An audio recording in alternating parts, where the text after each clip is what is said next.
everybody, this is Final Control. Apparently some people did miss the announcement just a bit earlier, so just in case anybody did, Mark is going to be behind the wheel, Seb is on camera, and myself back in Final Control. There's a few claps of thunder overhead, so I am hoping it's going to be keeping clear for us for another 3 hours. Keep your fingers crossed. But just in case anybody did miss the announcement, we've got 1 minute to go now.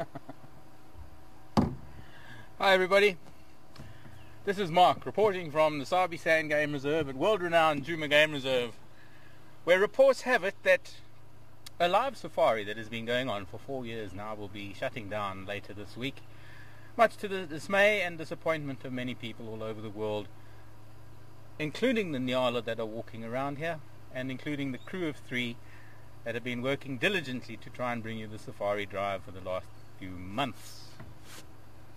My name is Mark. Seb's on camera, Tara's in Final Control, and we're parked right here in the car park of Vuyatera, surrounded by Nyala that seem to find sanctity in the grounds of the lodge. I've been wandering around collecting seed. Here are the Impala lilies. Now I don't know if you remember, but in the dry season we had these Impala lilies in full bloom without leaves, and this is what they look like in summer. They've got leaves but no flowers. And I've been pocketing a few seeds from them. I'm hoping to germinate them. I do have some seed at home, or rather some Impala lilies at home that I grew from seed about 16 years ago. They're doing quite well.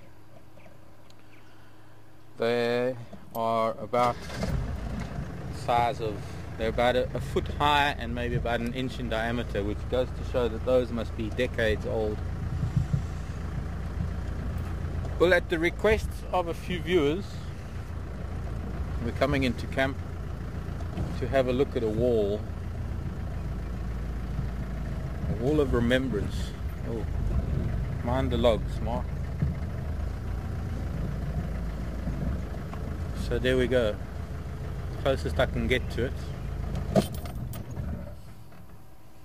Joe, I hope you're watching, and I'm not too sure who else is connected to this wall, but we have a number of names carved in wood, and the latest one, of course, Carm, is Joe's wife.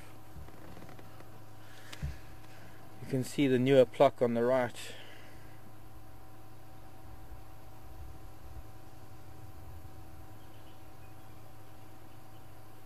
There's Judy in Wisconsin, Mary from China, Bob's, Chucky, George, Vindy in Australia, Jim, and Judy in Virginia. Viewers that have been with us over the years who have passed away, and this is in remembrance of those viewers that were part of the community. I don't know if anything is going to happen from here on. It will be up to Djuma to continue that, and perhaps the viewers keeping in touch with the owners. Nice to see these Nyala very happy and peaceful in the lodge grounds. Not too many guests here at the moment, but they don't really mind about the guests. There was a big bull here too.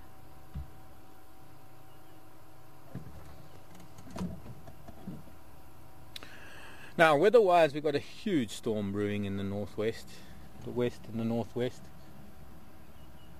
There is a little bit of thunder rumbling above us. In fact, it could well be that this is all turning. Okay, we need to go because the vehicles are coming in.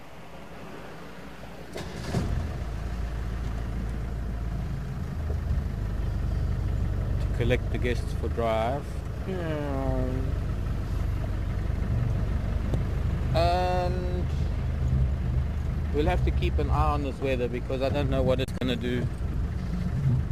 Other than the bougainvillea, not much to show you that's flowering, except this little bit of blue plumbago that's in flower. I just want to say hello to Amos. Amos, go on, Jai. Baboon nila namus. Anjo. Ako mili ang ingwe. Kaya buffalo of cat like. I'll go and look for it now. Okay.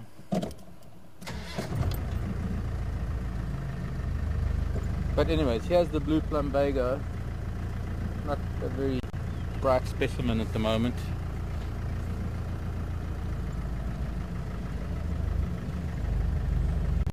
Oh, there's that Nyala bull. You get him? Let's have a quick look-see. Quite interesting in that these Nyala have become quite accustomed to people walking around, and they're not at all shy, so they do allow people to walk freely. I wouldn't say amongst them. I'd say they walk amongst the buildings.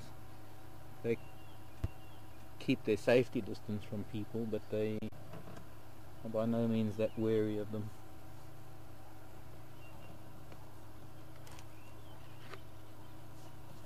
So let's go for a drive. We'll see how far we can get. I don't know if this weather is going to close in on us.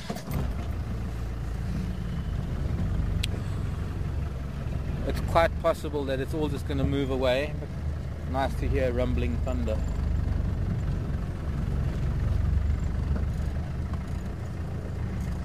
We have Karula and children to look for up near Impala Plains a little bit later.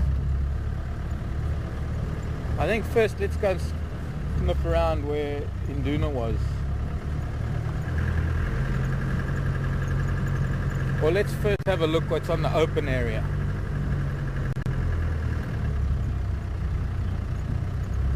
But I'd like to just take a really slow drive. I don't want to get too hung up on looking for anything in particular. I know that we've only got a few days left and it would be nice to see some of our special characters. But I don't want to go and ignore everything else just to find them. We will go and look for them and to the places that they've been. But on the way, I think we just need to keep track of other things that we see.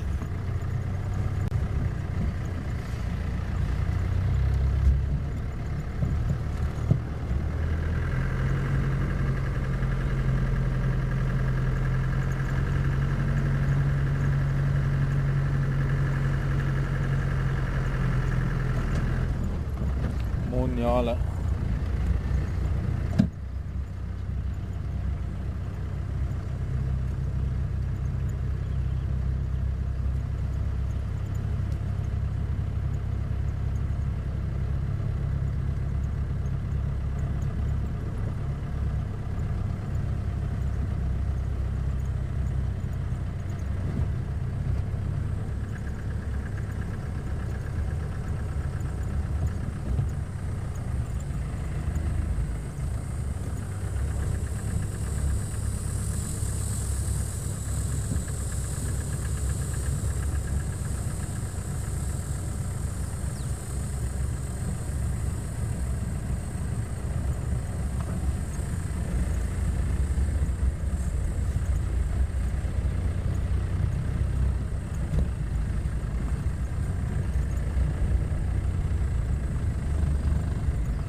I know we started off with a lot of hype about this the beginning of the month.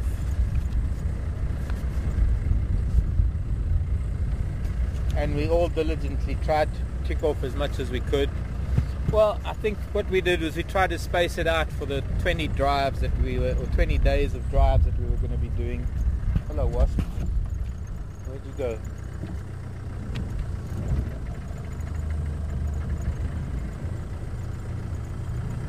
On the ground. You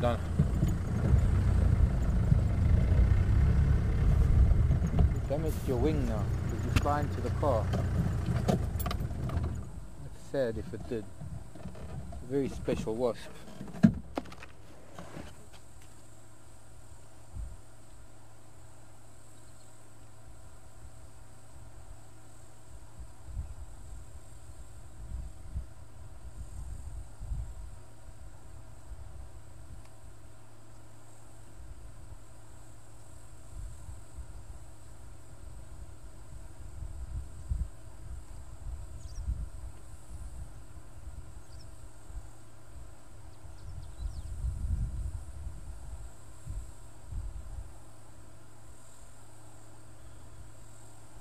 It's got an internal parasite coming out of its abdomen. That's probably why it didn't fly too well.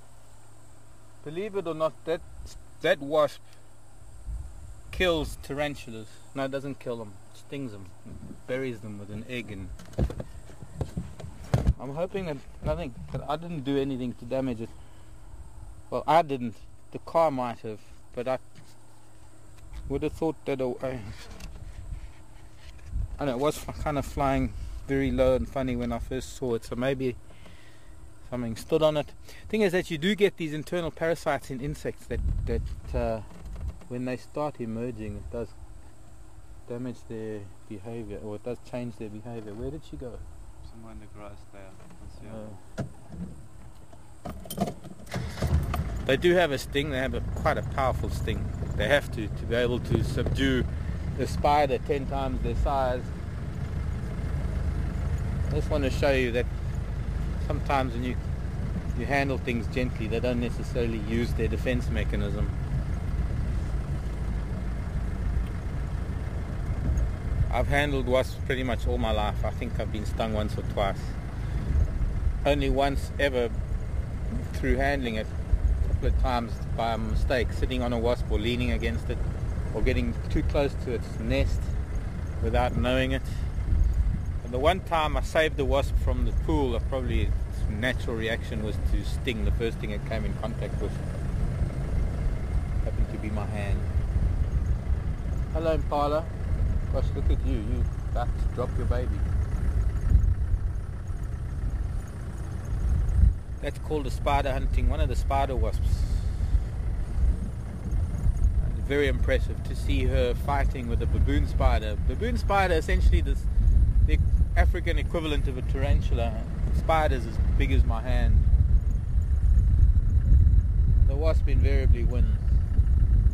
So says to get one sting in, immobilizes the spider, stings it a few more times, and then she'll drag it off to her burrow, where she'll lay an egg on it and cover it up. And then her larva will hatch and have a fresh spider to eat. See, if she stings it and she kills it, the spider will dry out before the wasp egg will hatch, and then the larva of the wasp has nothing to eat. So it's quite important that when a wasp stings its prey, it only puts it into a coma. Here's this group of male waterbuck we saw this morning. Don't really get a nice view through the trees at them. Bachelor group. One big bull and a few younger bulls. Little boys that were sparring earlier today. Gari gang. Now this is something interesting that we saw just after I said goodbye to you this morning. The most aggressive I've ever seen the likes of some of these children. Hanging on a tree for dear life. One in the grass, another in the tree. Don't know who's who right now. Who can we look at? Anyways, there we were. We had signed off and we were coming back to camp past the lodge. And Gordy and one of the women with the baby, I couldn't tell who it was. Could have been Shirley. They were chasing a vervet monkey with a new baby, and they were intent on killing her. It was quite strange because they were aggressive, about as aggressive as I've ever seen baboons get. There's one of the ones that looks like little Genesis. Put that tree in the way now. Which one? No, I mean in that tree there with the baby. That looks like Genesis with its mom. A little bit too small to be Evelyn. Well, I hope they didn't catch her. They came running across from the lodge all over the roof of Yuri's house, down the other side onto the open area near the lodge where the camera is, shouting and screaming. What are you going to do? You go to the end of the branch and then jump from there. It's going to break before you can. Yeah, that's Genesis.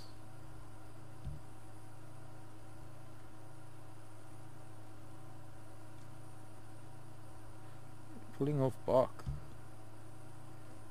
Wonder what she would be eating underneath the bark.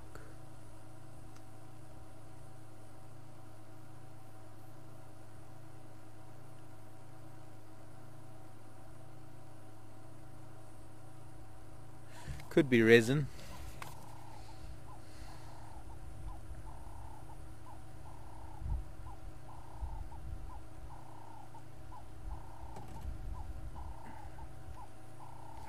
Could be she's getting to the inner bark for medicinal use, and only she knows what it's for.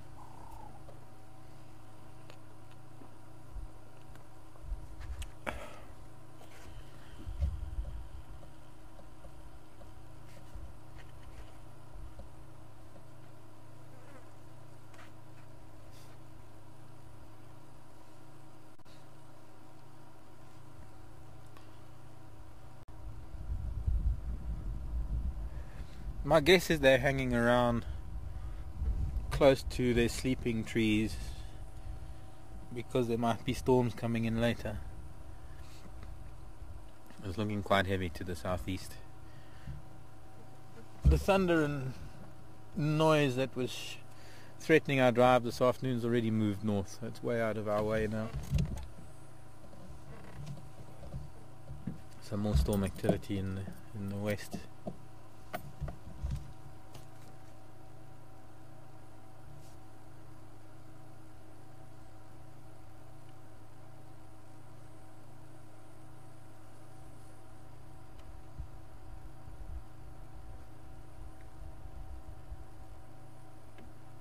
Eating grass,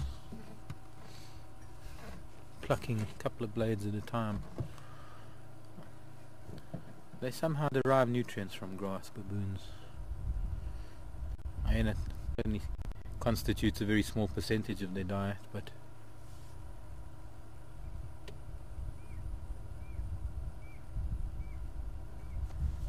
okay.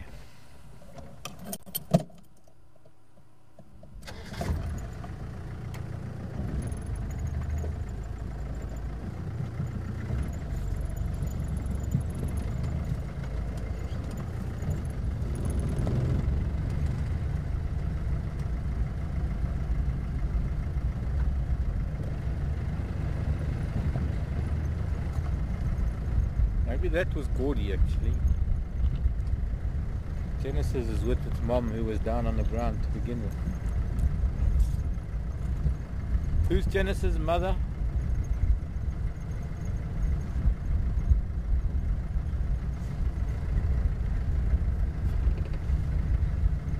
Tara.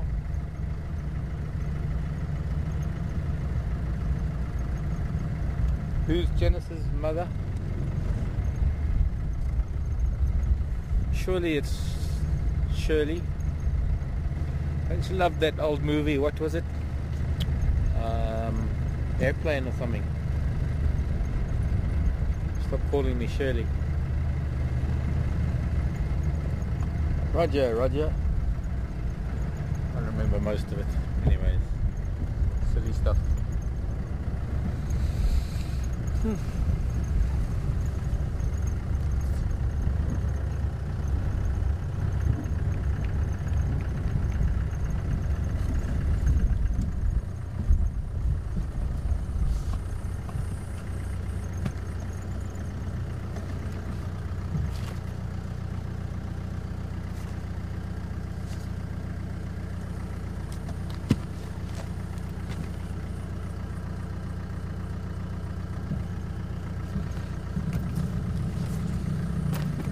I just remembered something.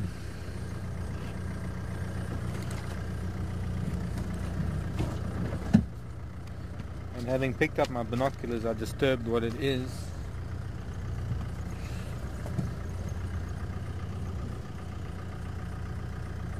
that I brought to show you.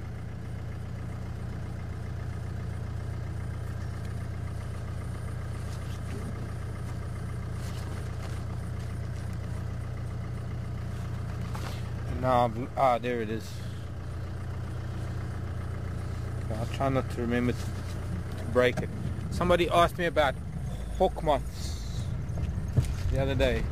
If you're on drive, let me know, because I brought you a hawk moth.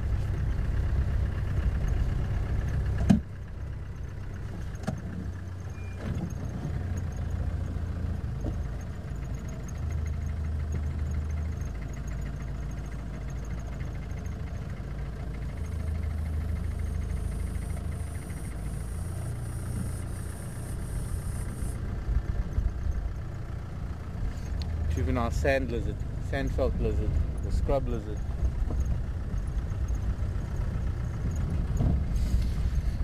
We would not be able to get that on camera without having a camera on the ground. Gee, that is very dark. That might get to us later if it comes a little bit to the west. But a big storm front that's hanging over the southeastern part of the Sabi Sand and Kruger. Good chance it'll move up along the eastern skyline.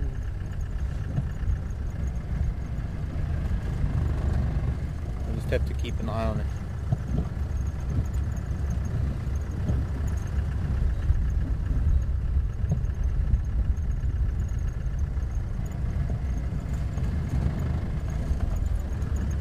I know there's a lot of questions that we didn't get to this morning. Sometimes we get so many questions we can't get to them all. And if you have asked questions in the past and they haven't been answered, please feel free to send them through. Hello, buffalo. Was that a female buffalo? Also, anybody got any idea of who was at the Juma waterhole camp today? No, it's a big bull. The bulls that were at the dam, maybe. 3 or 4 of them. It just looked like they had very thin horns. They were very big horns.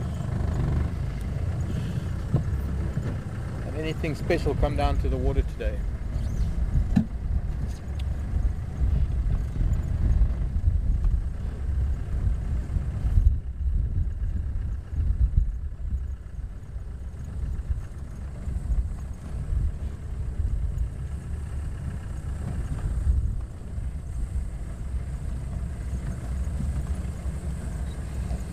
If they're close to going out on drive, but I'm going to take a chance and go across the dam wall. I think there are only 2 guests in camp. And I'm sure they must be getting ready for drive. They're only leaving in 10 minutes. Go away, fly. Need a fly swish again.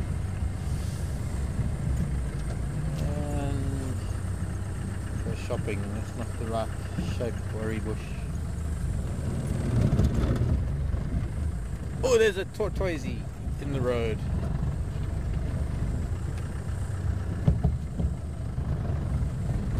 Tortoise marching along slowly.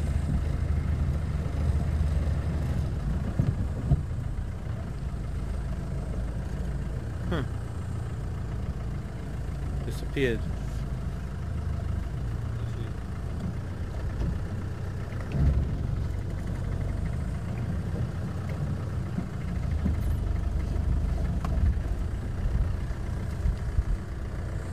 Moving into long grass.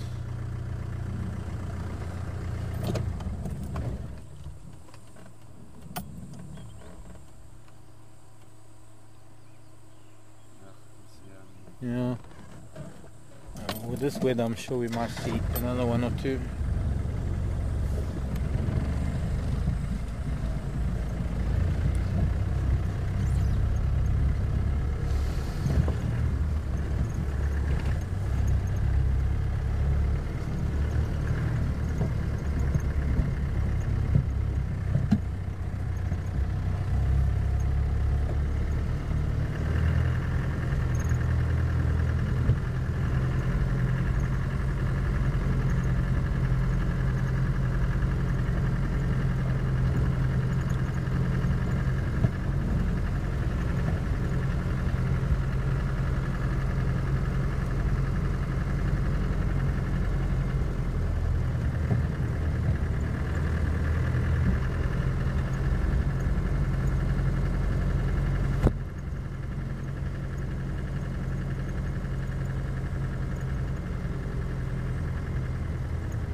Interesting that the buffalo have all left the dam.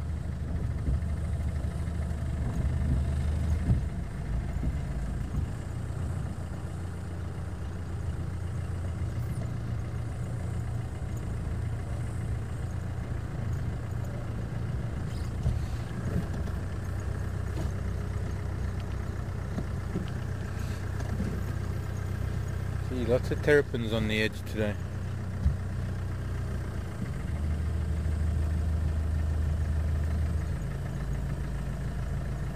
Tree frogs are calling. Tree frogs think there's rain coming.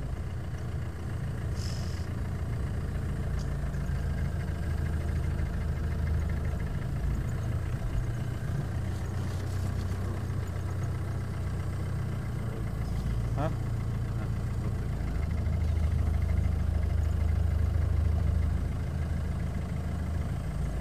Hello, Brent.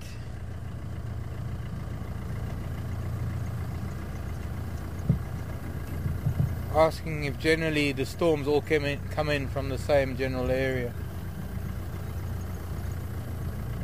How's New Orleans today? New Orleans. New Orleans. Bit of an algae bloom starting on the dam. Needs rain to oxygenate, flocculate. Weather comes in from the same area, Brent. I would say that storms, on the other hand, come in from different directions. Generally, yes. Generally, where this weather is hanging now in the southeast, that's where it comes from. So there's a good chance that this, we'll have to watch it. There's a big front hanging in the northeast. There's a good chance that that might make its way here. Although having said that, I've had storms coming in from the north, I've had storms coming in from the west, and sometimes when we get those kind of storms coming in from different angles to what is the norm, they're normally quite excessive storms. Lots of water, short amount of time, or lots of wind, lots of excessive. But yeah, generally that's where everything comes from, southeast. Our prevailing wind, although we do get a northerly berg wind that comes in prior to the weather coming up from the south and the southeast. The Shangaan people say that when the wind comes from the north, it's travelling to the south to go and fetch the rain, and it normally does do that.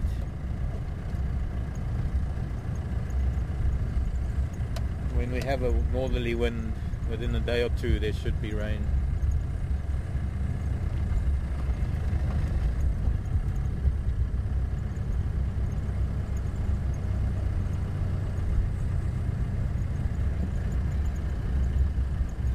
Hello, Terry in BC, British Columbia. Do the water animals tend to get out of the water when the storms come in?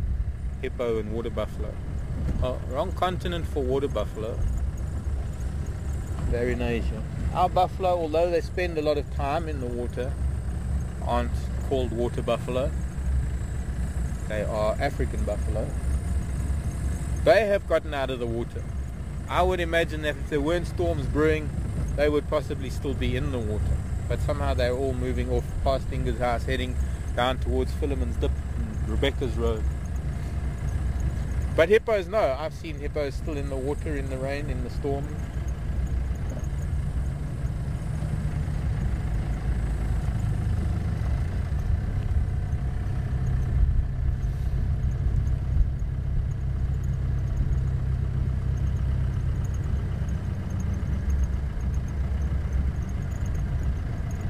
I don't know what happens if lightning strikes the water. I mean, we were always told as kids, when there's lightning, you don't swim.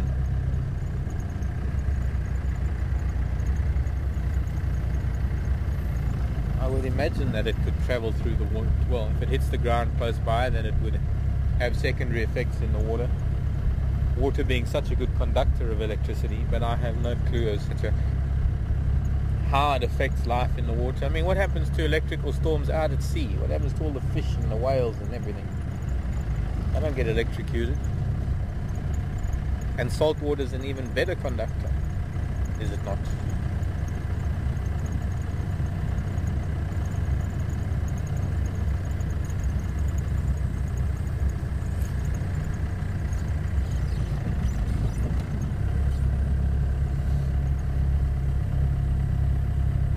Gosh, incredible how fast the sky changes. When we left half an hour ago, there were huge storm clouds above us, rumbling thunder, actually some quite loud crashes of thunder.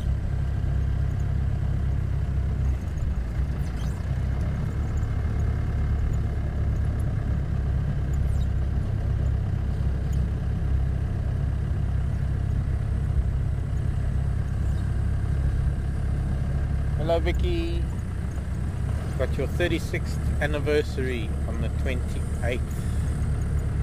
Want me to find you a flower? Okay, fine.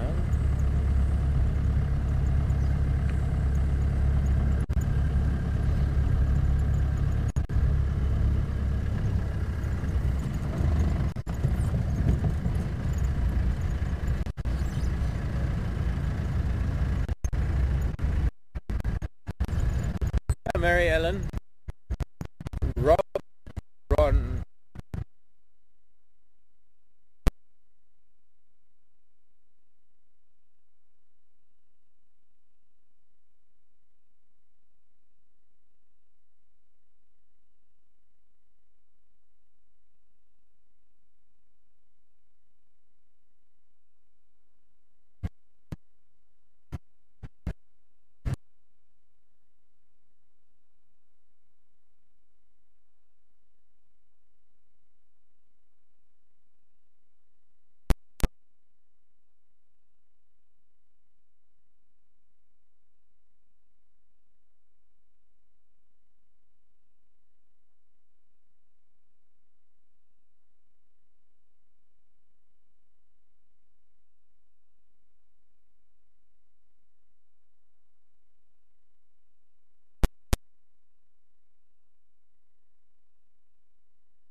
Always around here.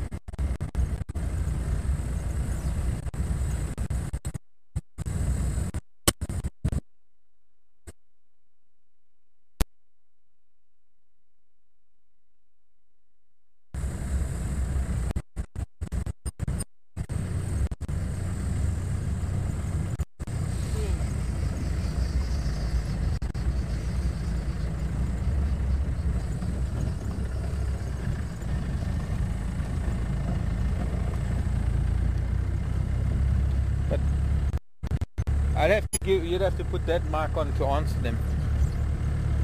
No, that's gonna show them on Facebook.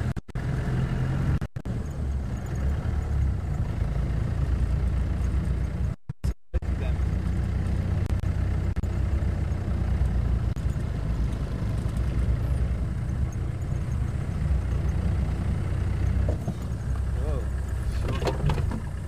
I see you. Hello, my boy. I should go that side in a minute so that we're not looking into the sun. Oh. We have a leopard. Meow. Hello, brother leopard.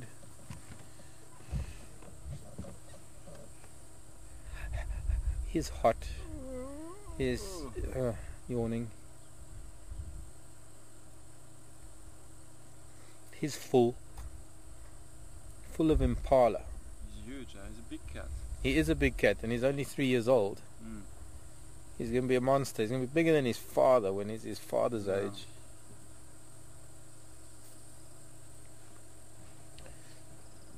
I hope we're looking good, Tara.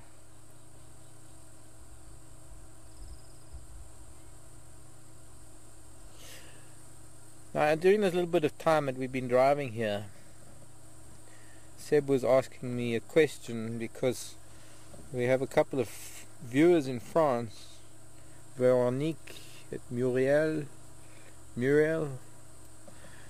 who asked a very interesting question.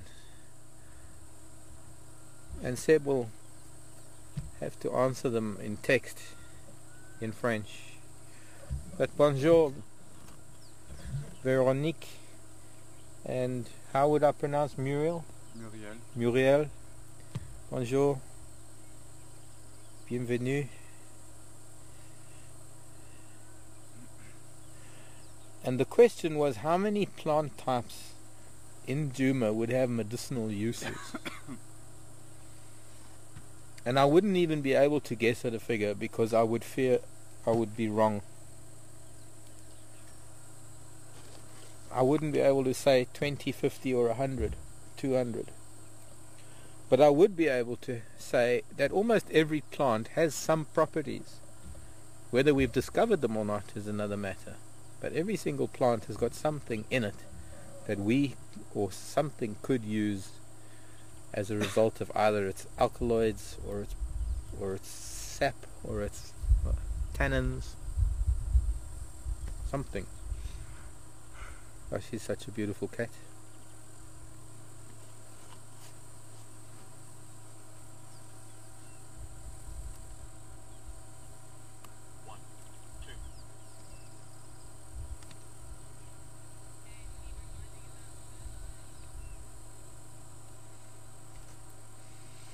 No, thanks, but this could be for Bob's 90th.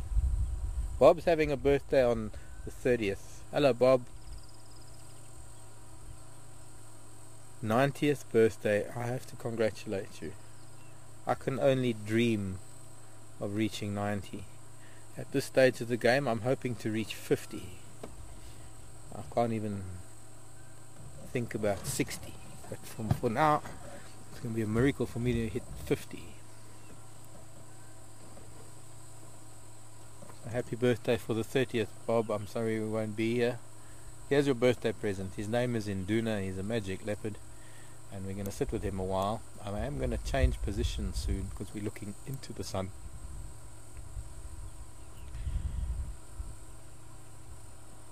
He's such a magnificent cat. In fact, let me move forward and we're looking a little bit sideways.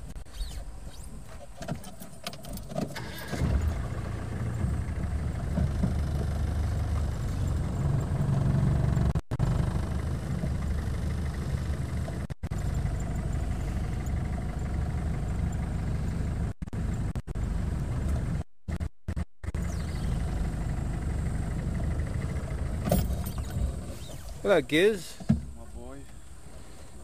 It's also an anniversary present for Giz. What 51st anniversary? Gosh. My parents have also been married 51 years. My mum and dad are 51 years this year. They'll be married 52 years next year.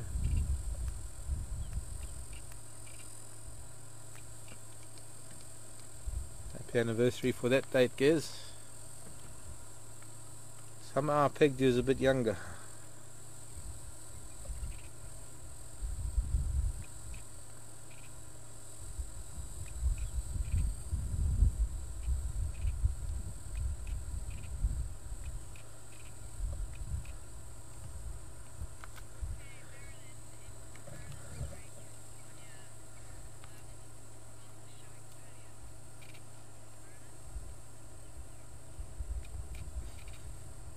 Bless you.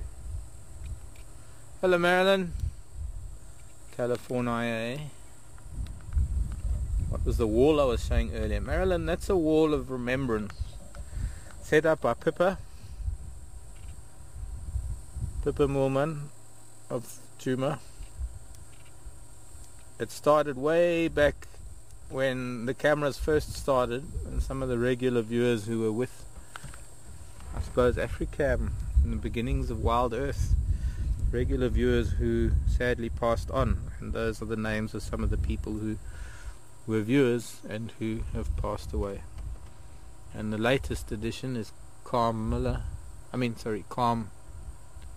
Rudolph.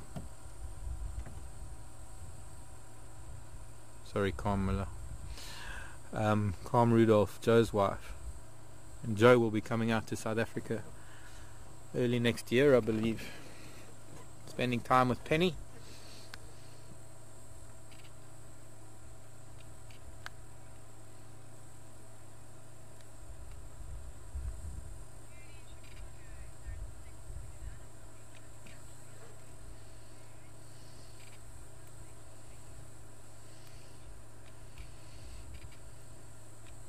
Hello Judy in Chicago. Quite an interesting, well, quite a common question we have, because we have so many viewers that are so concerned about the animals, and it's a natural question to ask. If there's a sick or injured animal, do we do something about it? Do we dart the animal, capture it to take care of it? The answer is generally not, Judy. You can't really do that with wild animals. There are a number of reasons. Oh, gee, I put my camera down, he yawns. I pick my camera up, he keeps his mouth closed. I mean, yawning shots are not that great, but it is nice to sort of keep track of their dental condition. Where are you going to go? I knew he was getting up. I could see it in his eyes before he got up. Don't go to Buffelshoek. Did he do it? Gosh, look how big he is.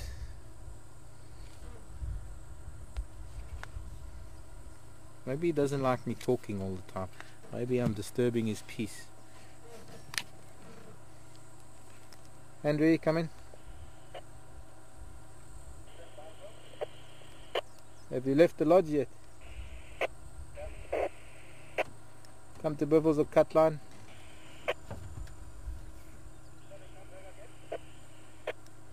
Come to Buffelshoek cut line for Ingwe if you want.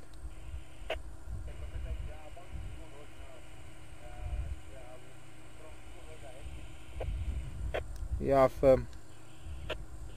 It's going to lie down in the shade of that bush willow. I think maybe he doesn't like my talking. That shade. No, you're not going to lie down there. Maybe he's going to Tambuti Dam. Maybe he's thirsty. Now, getting back to your question about animals being injured.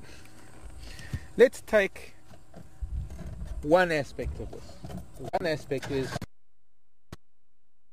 on millions of hectares, or millions of acres,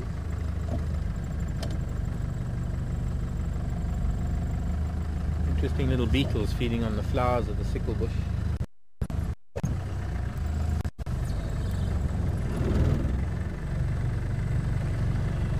And in these millions of acres, oh, there's a flower. He just stood on a flower, a beautiful white flower. We'll just have a quick look.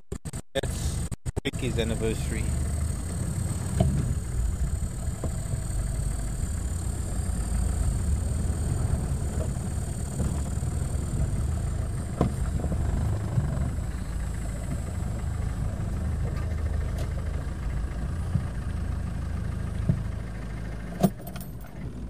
Sorry, Induna, I'm just looking at a flower. We'll be with you shortly. Now, this is an interesting flower. Roger and his wife celebrating 10th anniversary today. Happy anniversary to you too. Open up to anniversary and birthday wishes. Cycnium adonense, and the name Cycnium actually comes from the name Cygnus, which is the swan, And if you look at the corolla tube, the long white corolla tube of that flower, it's supposed to resemble the neck of a swan.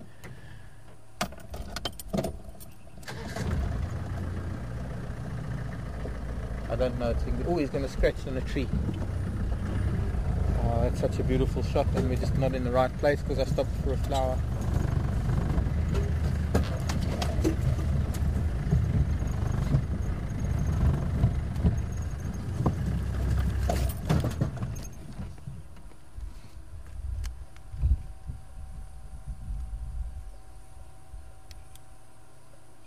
Oh, I missed the shot.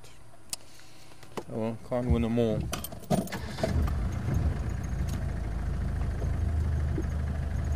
And up ahead is that Impala who, I think it's that one, who led me to him this morning. Yep. Female Impala that was shouting at him. So getting back to injured animals. To give you an example, there are approximately 15,000 elephants. There are 20-something thousand buffalo, maybe more. There are thousands of giraffe, thousands of zebra, probably 100, 200,000 impala. It is physically impossible to monitor every animal. It is physically impossible to know when an animal is injured or not. And when we do find an animal injured, if it's a natural injury, nature has to take its course for many different reasons. And most importantly of all is that it is nature's way of ironing out the weak and the injured and making sure that the gene pool of any particular species is still a viable gene pool. And if an animal is sick, and it's sick as a result of a virus or an illness, look at that, I'm missing the most. He was framed. Had he seen something? He was framed under that log and I missed it.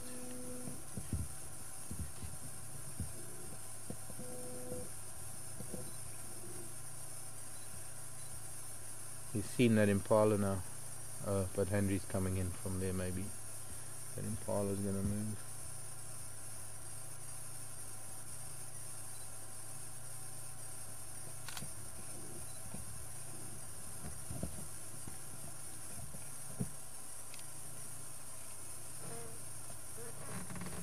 Hello Induna. I can't believe how big he is.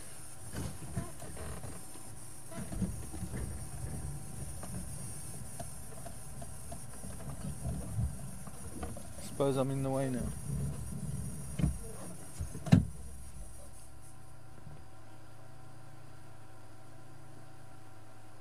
And he's fat and healthy. Now there's another aspect to helping an animal that is sick or injured, especially being a wild animal. And that's perhaps one of the most important reasons why one has to leave them alone, and that is because the process of having to drug them and treat them and put them through the rigors of being in touch, being in contact with humans will kill them quicker than the actual injury that they have.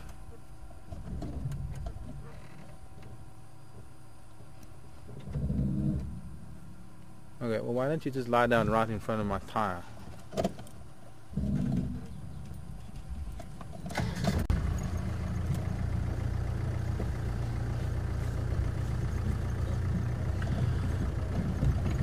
Now, to dart an animal, the drugs that are used are a nervous system suppressant. In other words, they relax the muscles of an animal. The animal is still fully awake, it is still fully aware of what is going on around it. However, it's incapable of moving or feeling anything. So it's still hearing stuff.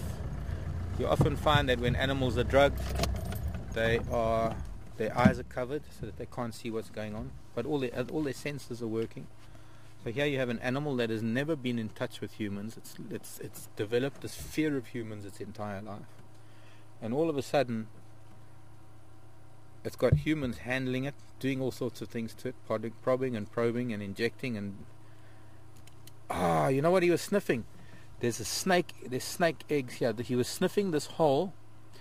Something has dug up. It's probably a honey badger, or it could even be a monitor lizard. Can you see this hole? You can see all the egg cases of a snake, and it's probably a fairly large snake. Something has dug up the egg cases of the snake and has eaten them. You can see all the discarded eggshells. Now, snake eggs, reptile, especially snakes, they're more leathery than anything else, rather than the shell of a bird's egg. And that's what he was smelling. When he was right in front of the vehicle, we probably couldn't see him because he was so close to the front of the vehicle. Be interesting to see if there's still any live eggs down there. But that is the possible honey badger or monitor lizard digging that up. I'd say honey badger. The way some of those eggs have been thrust so far out of that egg, of that hole. Okay, I'll get your message, Induna.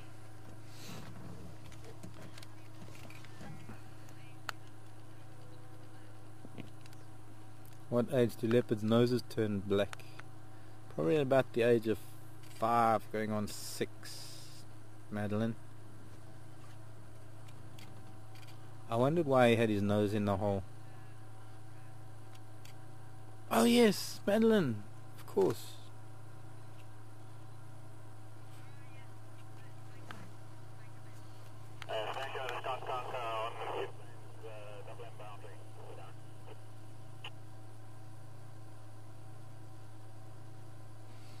How are you doing, Madeline?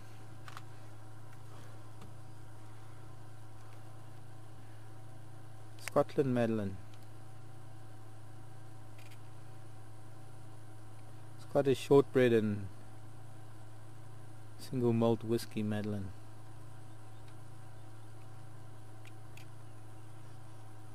Such a beautiful cat.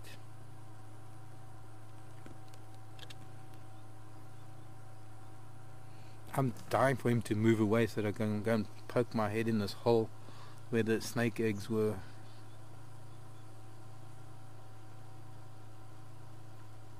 So I hope I finished sort of answering that question in terms of the amount of stress that an animal goes through if one was to have to dart it and try and heal it. But we've done it before.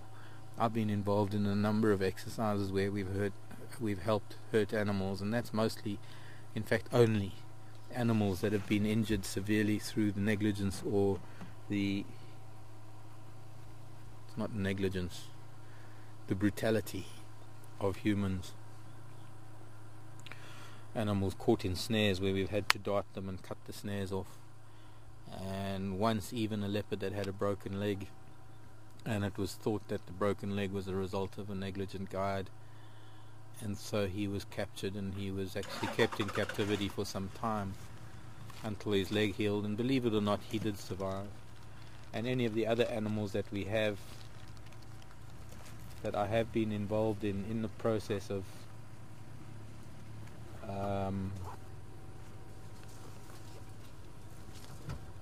cutting off snares or rehabilitating, have all gone on to lead very fulfilling lives.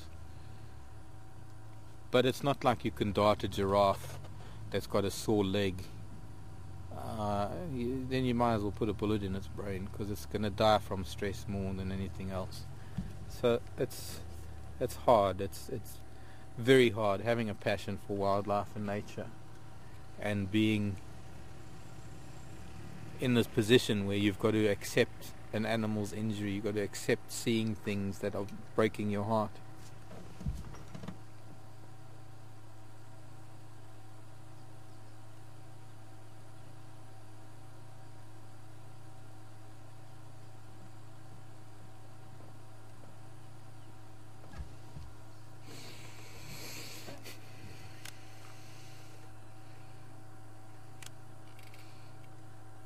So yes, if you didn't get my answer earlier, black nose probably around between the ages of 5 and 6 when they become fully adult.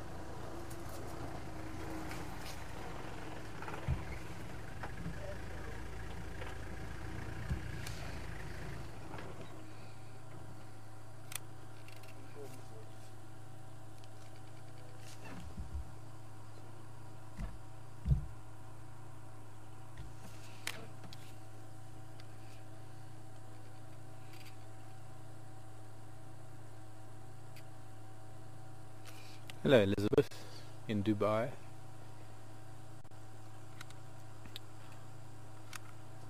Oh, he was a bit cross-eyed there when he opened his eyes. He seems to know when I put my camera down. Maybe I'll just keep it up.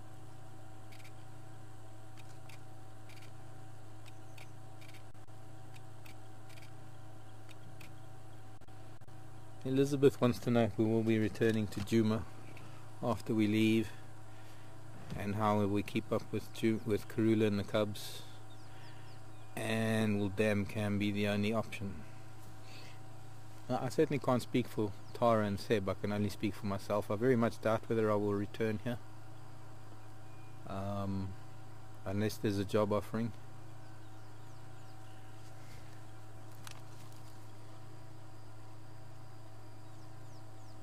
Unfortunately, I will lose contact with Karula and youngsters and the story.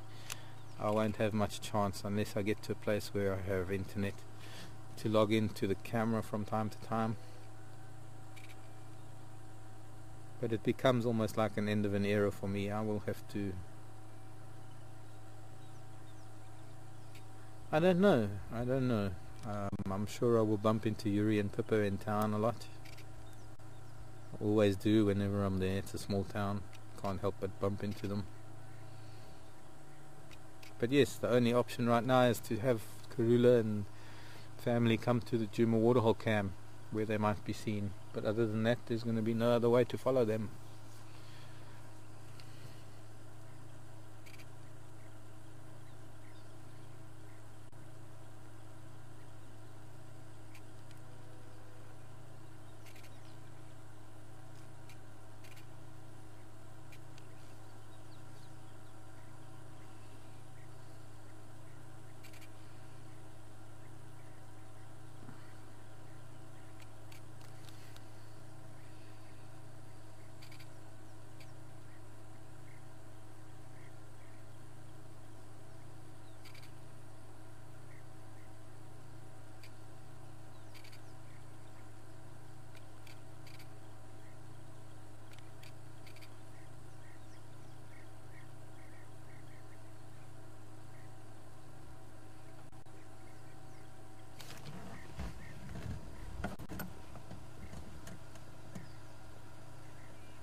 Did you see that mala up there?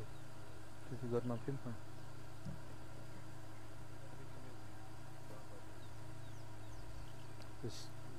She showed me him this morning,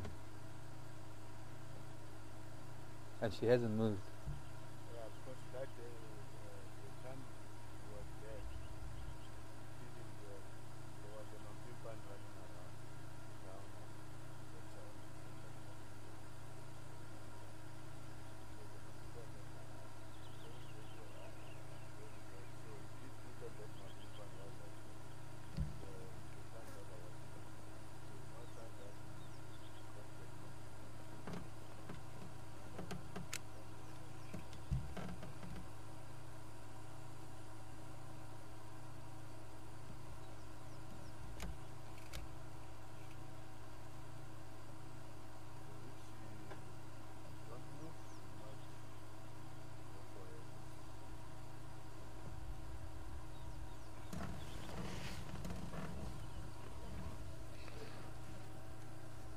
Okay, what was that last question, Tara?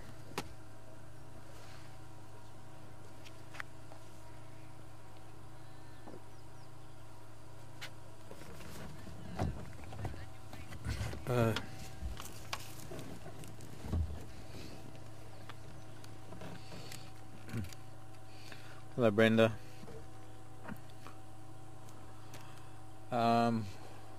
Annual rainfall for Juma, I would say roughly around 400 millimeters.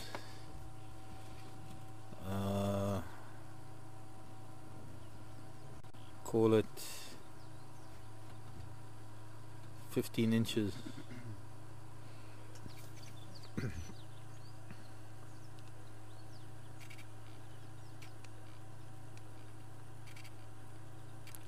And could we go around the lodge buildings, and somewhere along the line there is a Juma promo of all the lodge buildings. I have to be honest with you, Brenda, in the short time that we have left, especially because there are photographs on the Juma website, I have to be honest with you, I can't really see much point in it.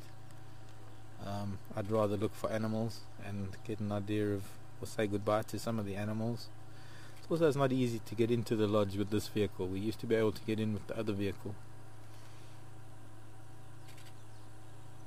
and it's easier to do. When we did the original walkthrough of the lodge, we had a portable backpack that we could broadcast from, and that we used to use for live walks. And with the vehicle, all we're going to see is the back of a building. We're not going to see anything at all. Much like the other day when we were there with Seb trying to find Karula and the cubs. There was really not much you can see from the little road that goes into camp. But there is a fair amount to be seen on the website. And I need to find Peter Pretorius and Herman, I think. No, it was Peter, Rory and myself that did a walk around with the walking rig a couple of years ago. I'm sure that's on YouTube somewhere.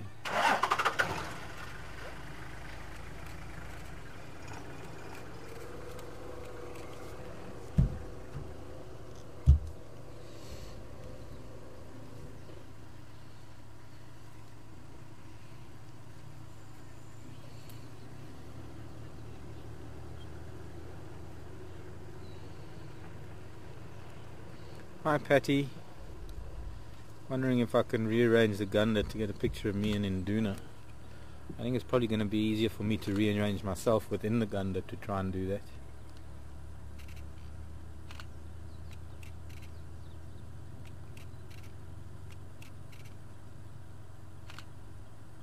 Might be able to. Doesn't look very comfortable.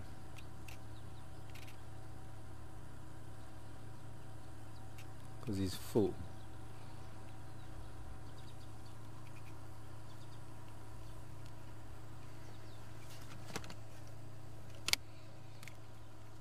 One, two.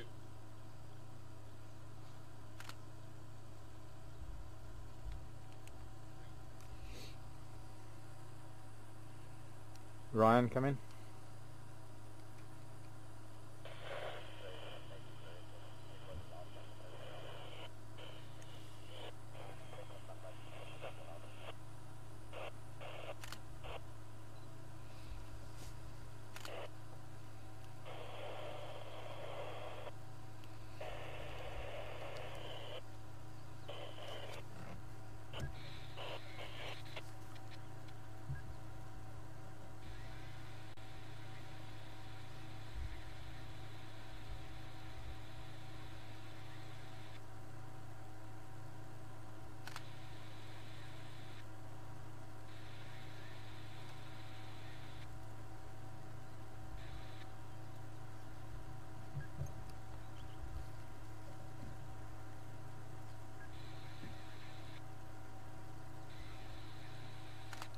Something coming off of Gary Main,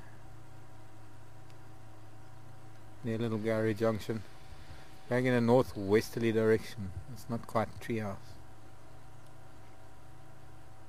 maybe Buffalo. Ryan, do you copy?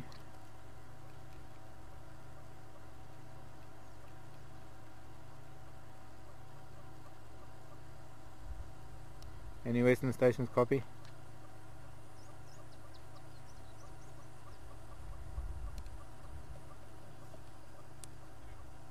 Oh well, too bad. Try and get them later.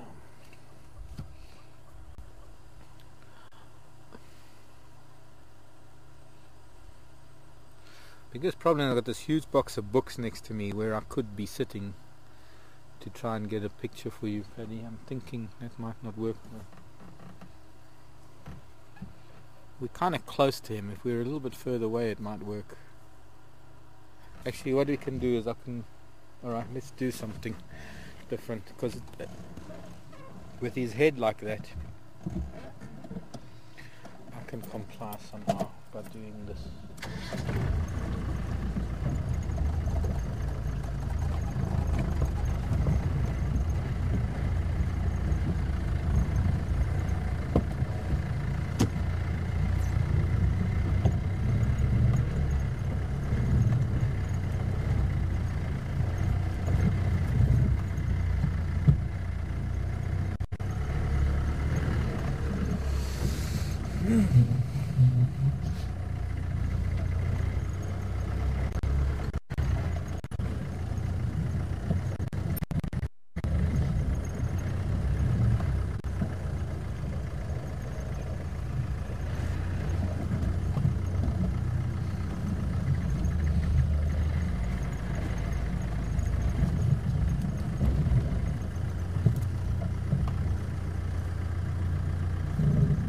I'm not going to do anything in Induna. You should know me by now.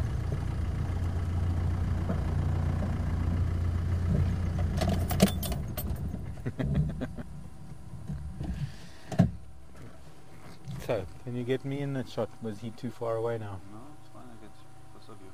Okay, well there we go. Me and Induna. Me and my friend Induna.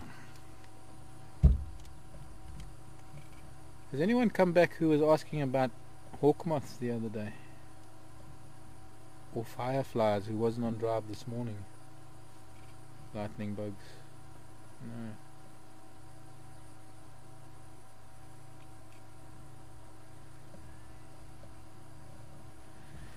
Yeah. A different question.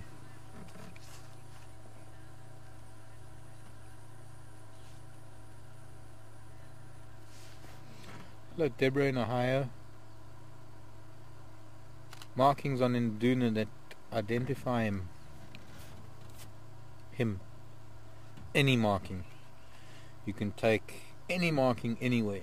It would identify him. But then you would have to look at the same patch on another leopard and see the difference on another leopard. But I suppose what we can do... Tara, didn't you put up somewhere on a blog or something with rings and and notations and stuff on his Facebook page or what?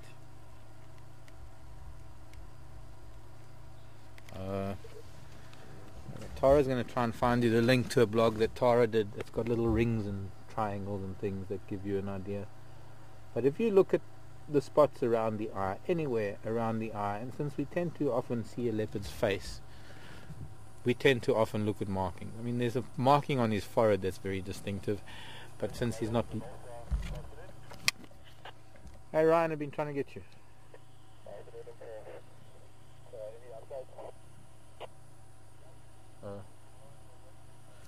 Henry's got him, never mind. But he's got a marking on his forehead that's quite distinct. And if we look at his left eye now,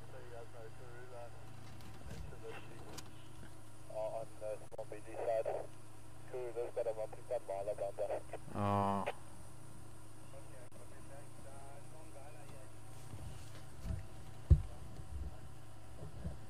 Yeah, now he's looking at us. I'm just busy on the radio sec.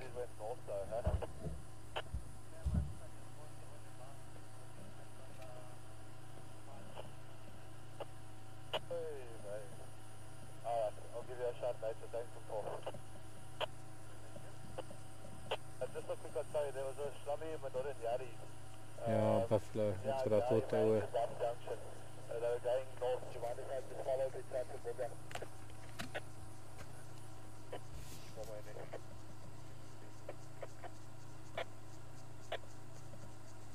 Ryan, come in. Change channels already.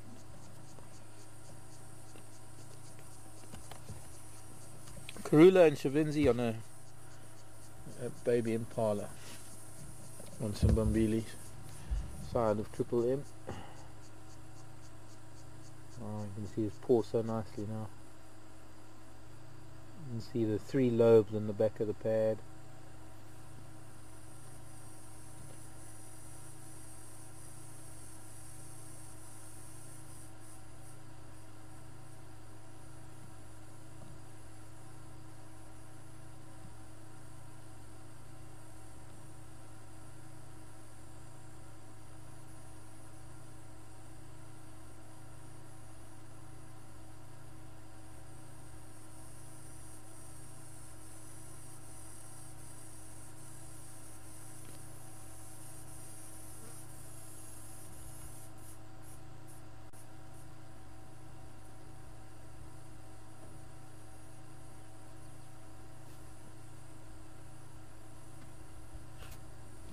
Some people say that that marking on his forehead looks like a turtle. Some people say it looks like an owl. I've always thought it looks like a swallow flying down his nose. It has changed over the years. It was a lot more compact when he was younger.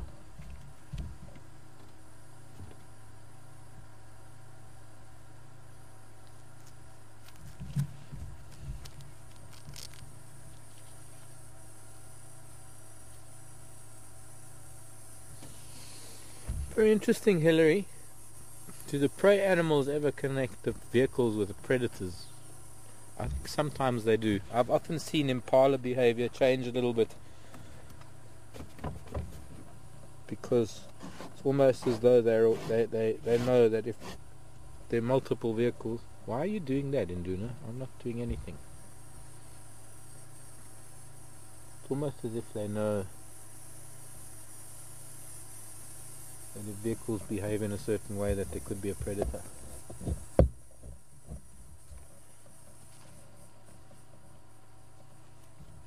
Got a big tick in his right ear. What's he watching?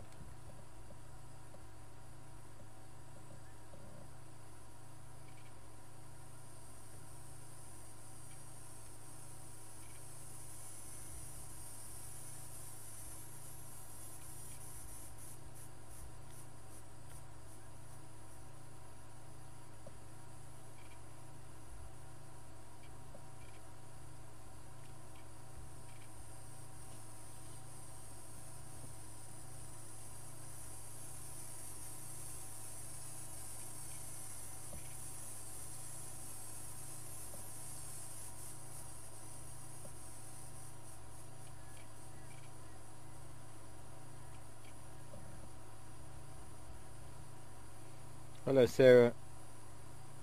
If he did take the impala lamb, is there no evidence? No, there's no evidence anyway to say that he did. To the west of us, just over this ridge, is where he had an impala kill for the last few days. He finished that actually, about 2 days ago, I think.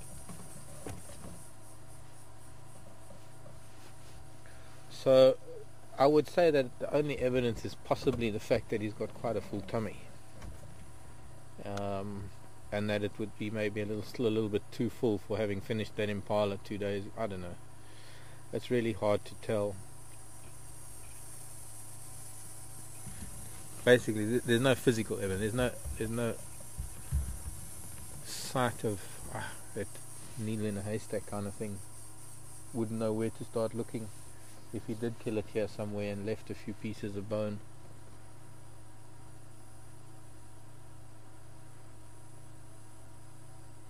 Are you getting thirsty? You want to go to the dam for a drink? I want to look at the snake nest, and I can't with you sitting there.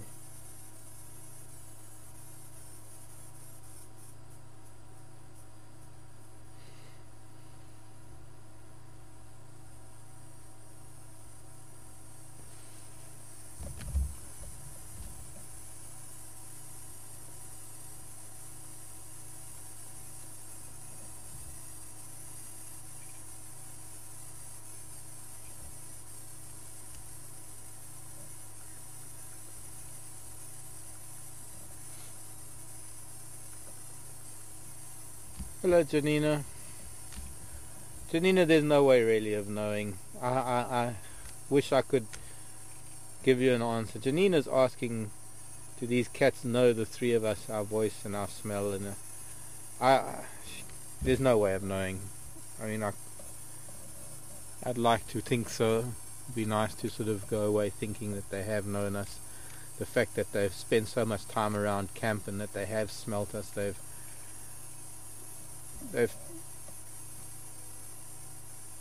touched our belongings, they've smelt our footprints, they've smelt our lives around camp. The problem is out in the vehicle, that the vehicles mask a lot of our scent. Who knows, I'm quite sure though, with a good sense of smell they might be able to pick up individual scents. I think it's my feet scratching on the floor that make him look at me like that. But this is something only a leopard would know. There's absolutely no way of knowing that.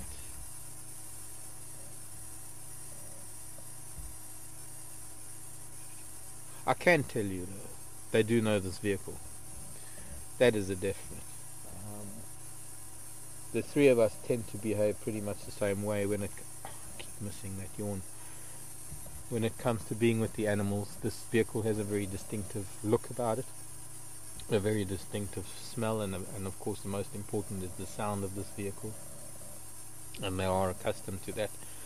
The fact that there has only been three of us on this vehicle for quite some time now has something to do with the fact that maybe oh, what did you hear?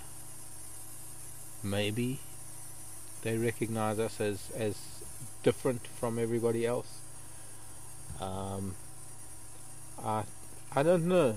It's not an easy question to answer. We can't. It's looking into the mind of an animal. Almost impossible task.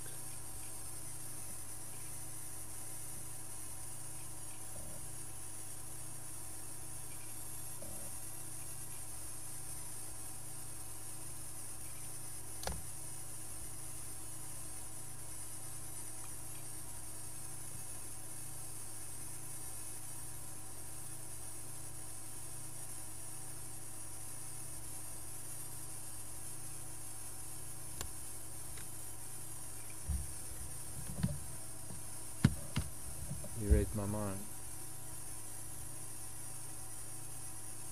A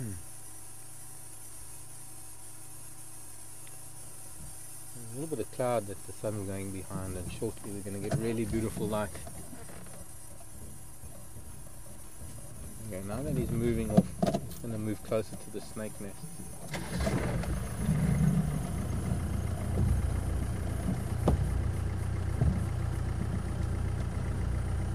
I couldn't tell you what snake eggs these were.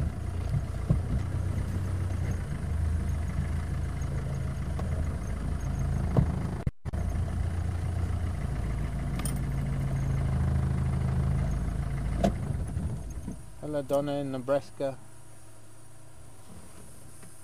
Will Induna's tracks get bigger or will they stay the same size? They're going to get a lot bigger. Go on, move along now. Thank you. Don't look back. I'm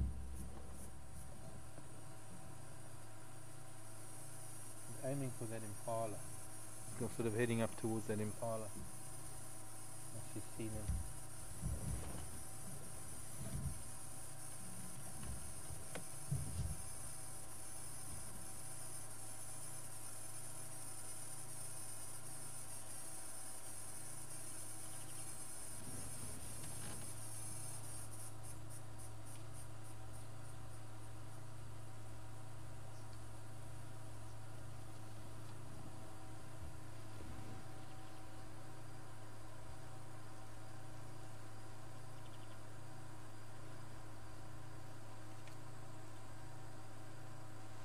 I think I'll modify my assessment of who the thief is. This hole goes down very, very deep and it's very, very narrow, and it's only really a monitor lizard that could have gotten down there. But just quickly, here's some of the egg cases. Fairly large eggs. I couldn't even begin to guess whose they could be.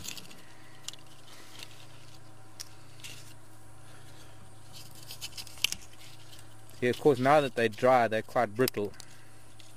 Here's an interesting one showing claw marks.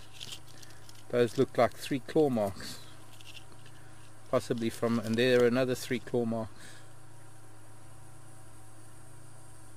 possibly monitor lizard. You can see how these claws raked through this leathery case of this egg.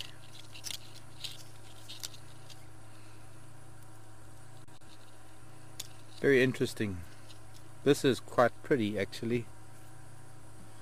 I think I'll keep that one. Now, not knowing what kind of snake that was,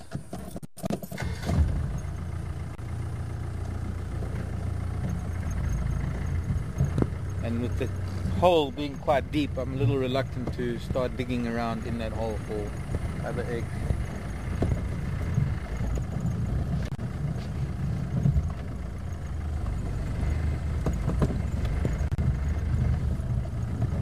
Aha, there's a hyena up ahead. Maybe there's a kill in a tree. Maybe it's hid in a tree somewhere. Yes, there it is. Aha. Hyena here told me that there's a kill. And he's looking at it. He's under the marula tree now. The baby impala is in this tree. He did kill it. So Sarah, there's your answer. There's the evidence.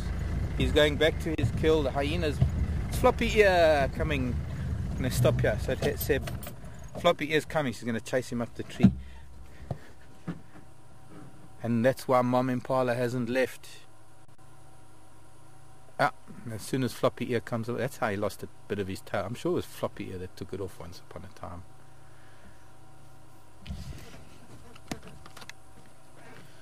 Henry, come in. I found that baby Marla. I found the baby Marla from that Mafazi that's here. It's up in a Slashla, and one PC also. Induna's now up in Slashla.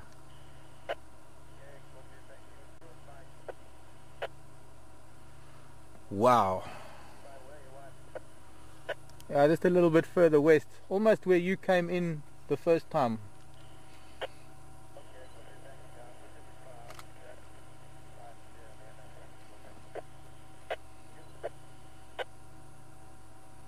She's full of mud. She's been hanging out in Tambuti Dam, no doubt. You fat girl. Hello, girl. Glad to see you still up and running. Not the skull that I found.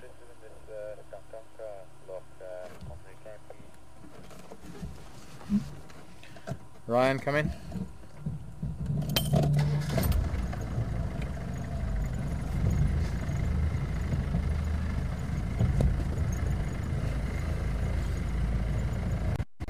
Quite incredible how she actually intimidated him like that.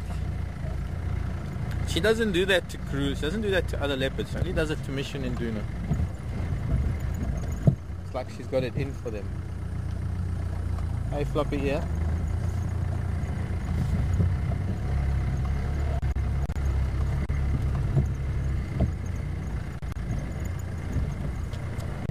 Clever boy you, huh? Getting a lot better at your kill protection. Very interesting. See, that's why we sit around with sleeping leopards sometimes. Because things change rapidly.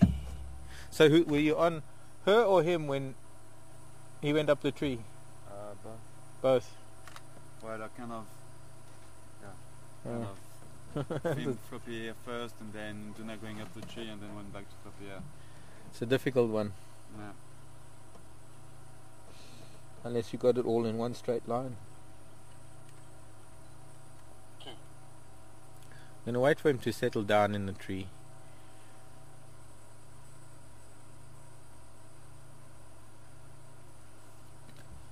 We can find a better position. If the sun pops out from that cloud in the west, it's going to give the most beautiful light. So I think let's try around there.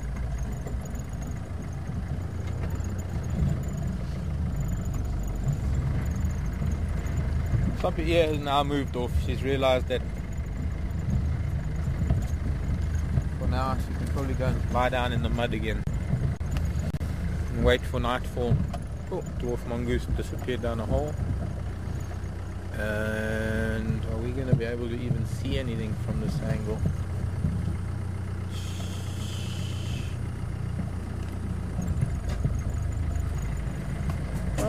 What?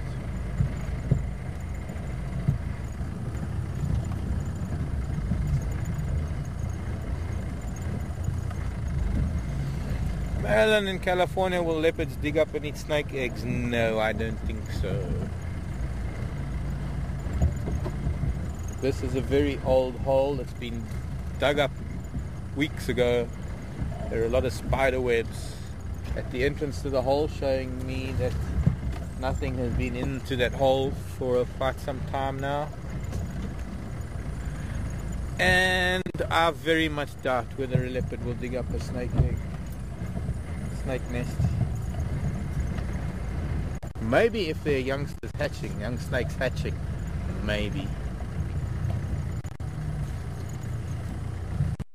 That look.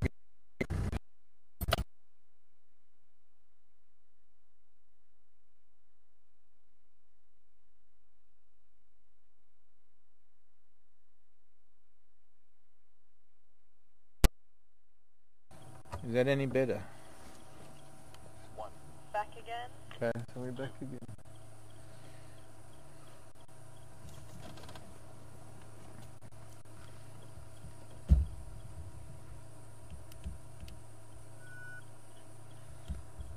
Sad, this poor Impala didn't really see much of life. I hope that in its short life it had a good little life.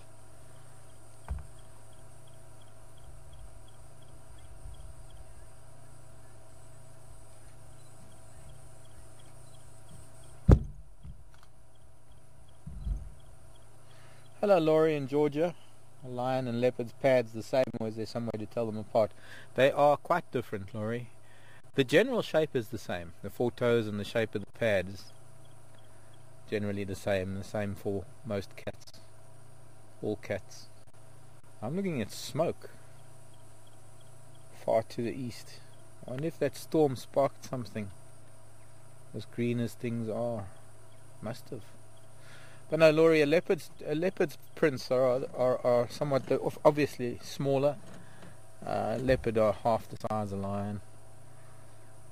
So, apart from them being smaller, they're a lot more rounder than a lion's tracks that tend to be more oval in shape, more elongate.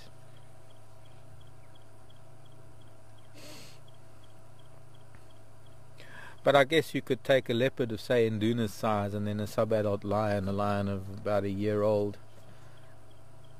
and they could look very similar.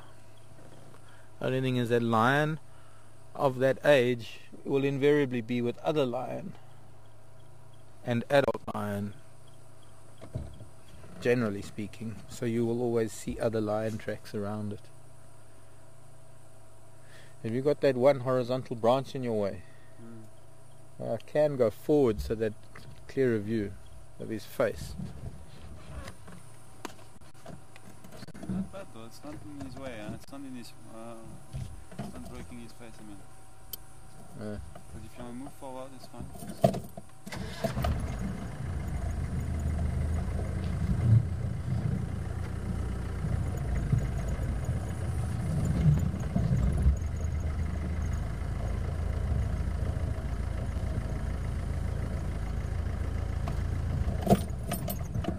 A little bit better. Yeah.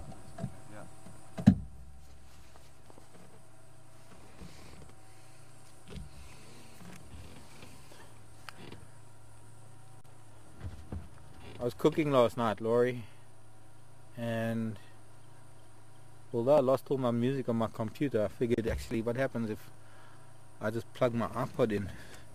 My iPod I can't play with headphones, but I can play it if I plug it into my computer. And I got it to play all my Georgia songs last night. While I was cooking, I made the most delicious lasagna, all for myself. Ate half of it and finished the rest for lunch today.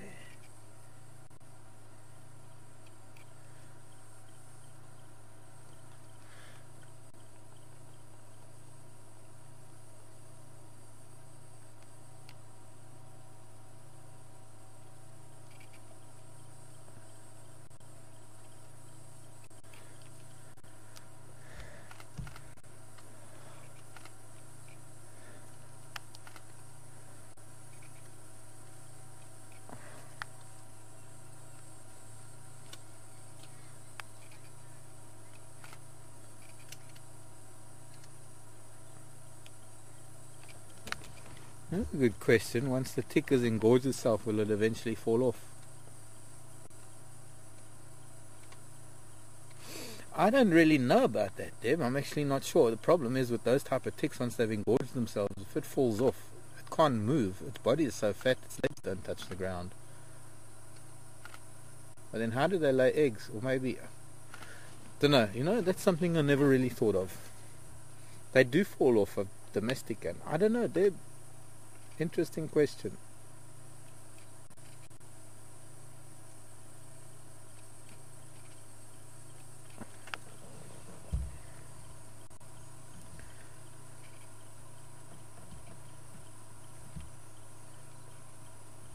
I don't really know that much about the lifespan of ticks, or rather the life cycle and the lifespan.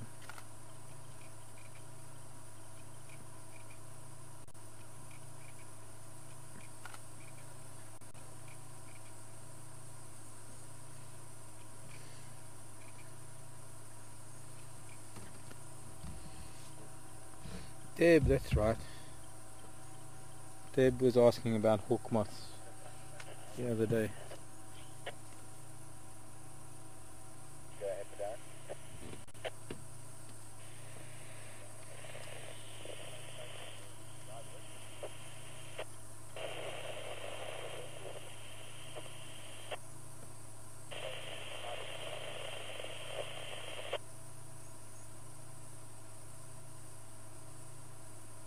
So was that Deb?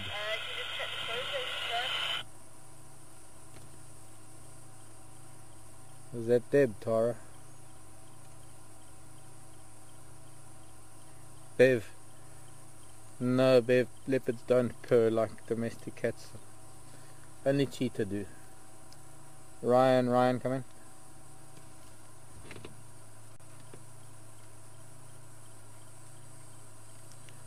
Any Western stations copy?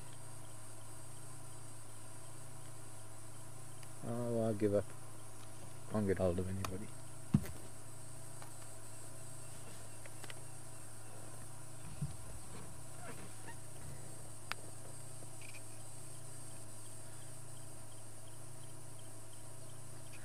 Deb, I brought a hawk moth to show you, one of the silver-lined hawk moth.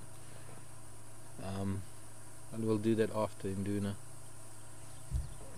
Right now we've got the most incredible light. I don't really want to go anywhere right now other than watch him on his kill.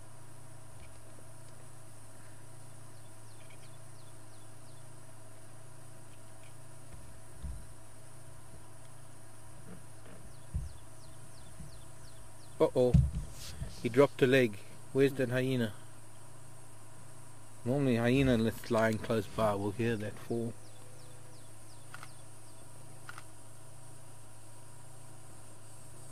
That floppy ear must have gone off somewhere.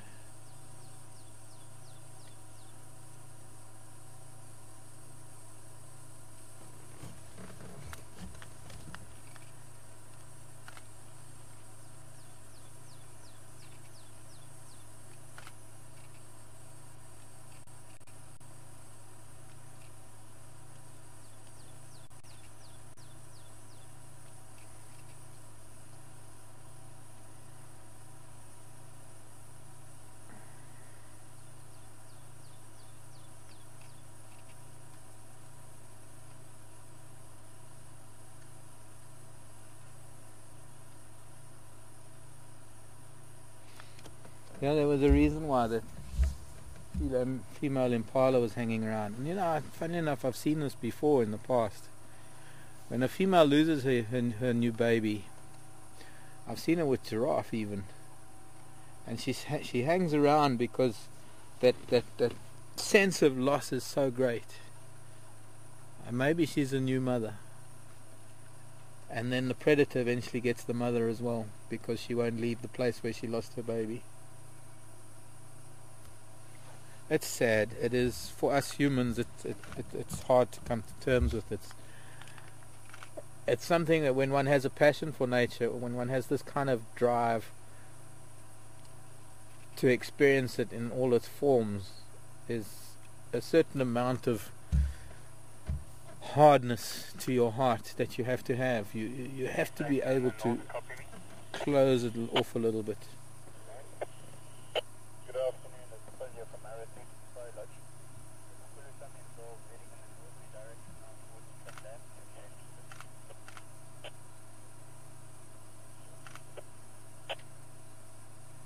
Phil, come in.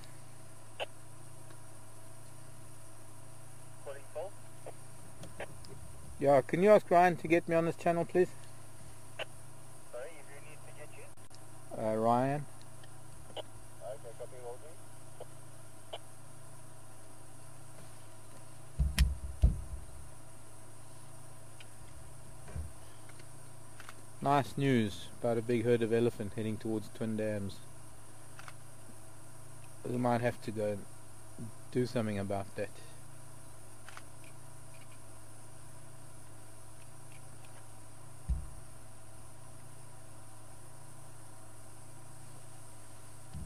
Oops, dropped the radio.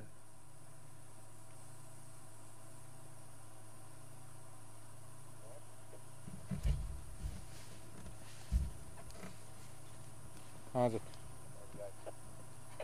Good, and you? Just an update on this Ingwe. It's got a bump of a baby marla in the tree.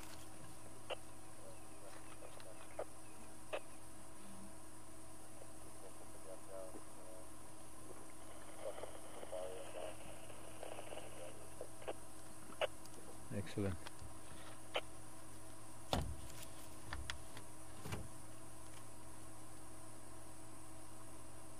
I can hear plum-coloured starling in the background.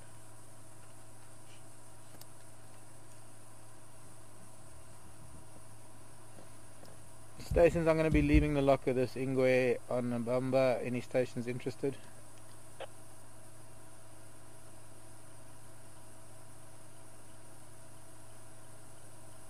John, come in.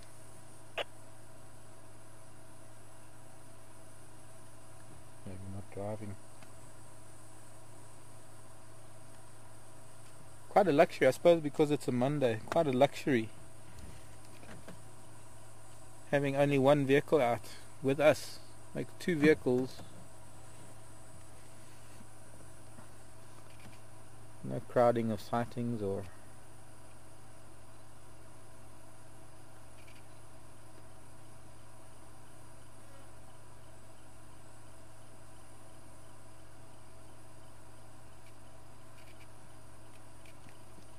okay, what we're going to do, we're going to take a drive, get some air through our gills and come back. Maybe come back sometime later. But if there's a big herd of ellies coming, I want to go see them.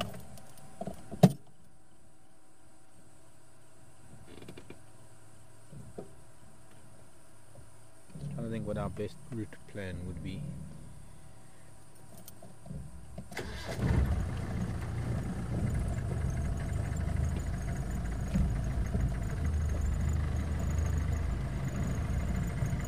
Almost goes back the way we came.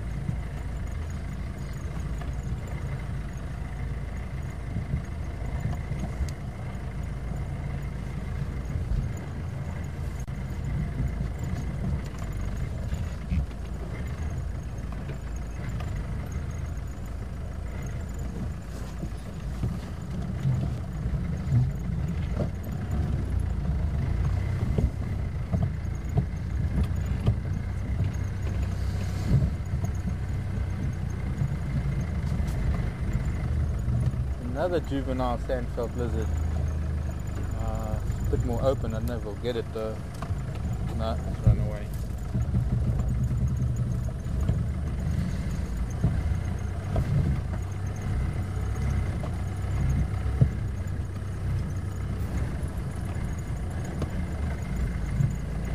Bye, Induna. See you in a few.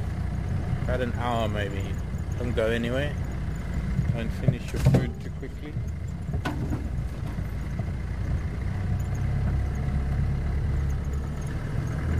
Bye-bye. Bye-bye. Bye-bye. Goodbye. Bye-bye. Take care.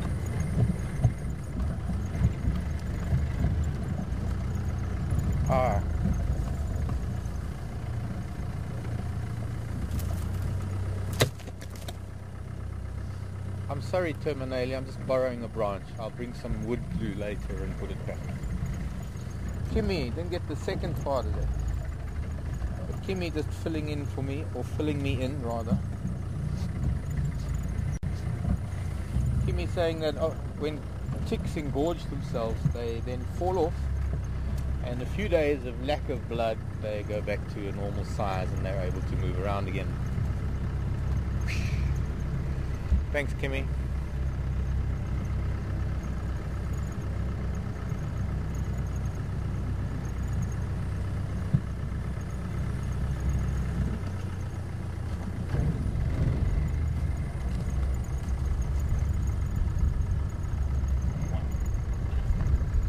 Henry, come in. I've left Terminalia branch in the road in case we want to go back to the Ingwe. He's on the Nyama at the moment.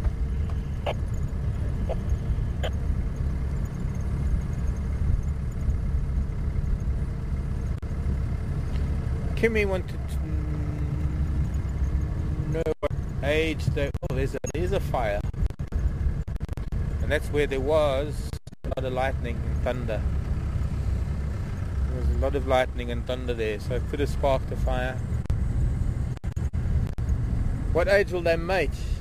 Oh, it'll be a while, Kimmy. They've got to establish and maintain a territory first. So another 2 years maybe. 2 to 3 years. Okay, we're going to have a black screen signal breakup. Let's get down to Central Road as soon as we can.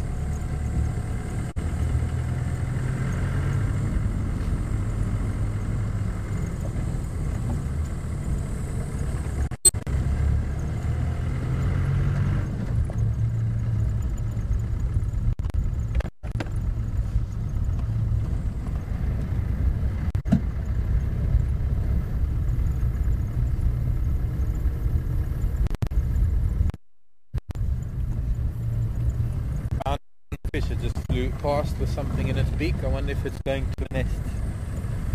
You know that when a bird like starlings and all these birds have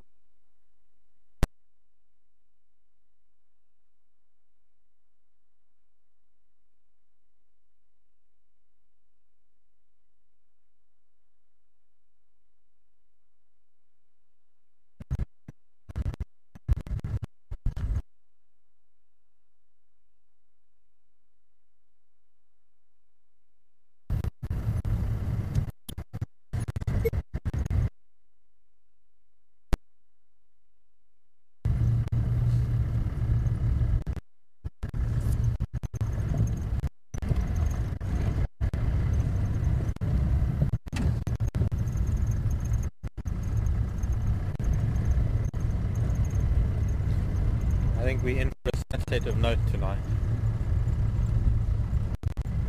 However, if we were elephants around twin...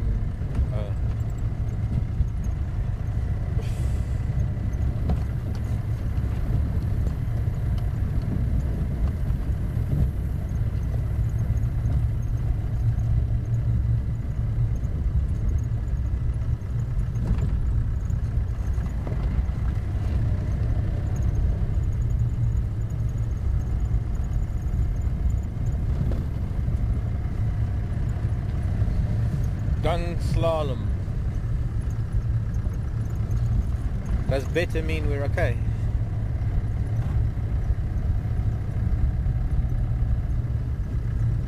Guess not.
that's 3 years old.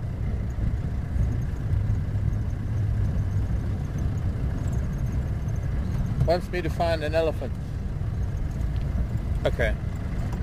I shall make every effort to do so.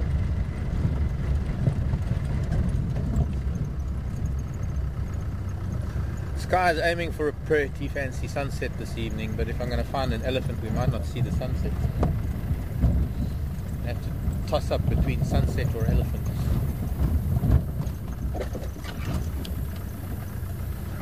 Since the sun will shine tomorrow, I'd rather go for elephants. Well, sunset's still a little way away. Joella, 3 years old. I was saying I had a brown-hooded kingfisher fly across my bow with an insect in its mouth. And you must know that when an insectivorous bird like a kingfisher or a hornbill or a starling or a shrike, any of the birds really, flying with an insect in their mouth means that they're going back to a nest. But ordinarily, if they were going to eat it, they would catch it and they would kill it and eat it where they catch it.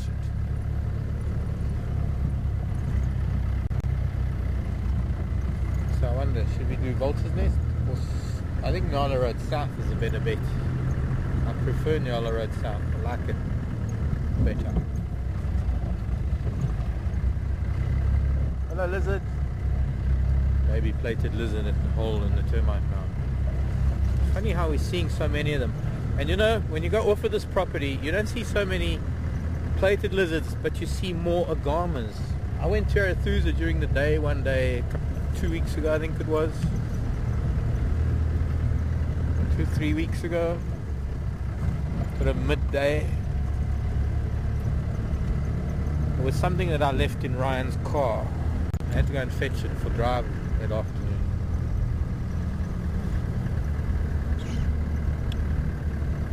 And I saw so many blue-headed tree agamas, and here they're like diamonds. Hardly see any.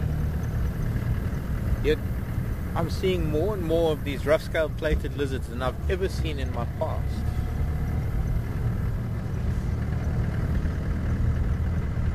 So we need a few flowers too. I'm looking for pavetta particularly. For those who have an anniversary, pavetta would be quite appropriate, being bride's bush.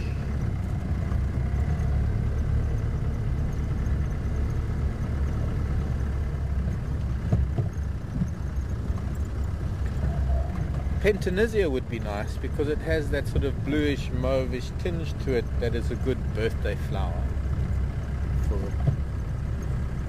Bob. 90 years old.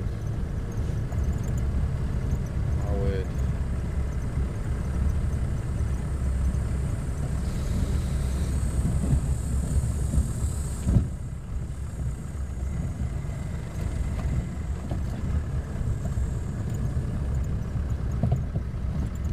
That plate is not there.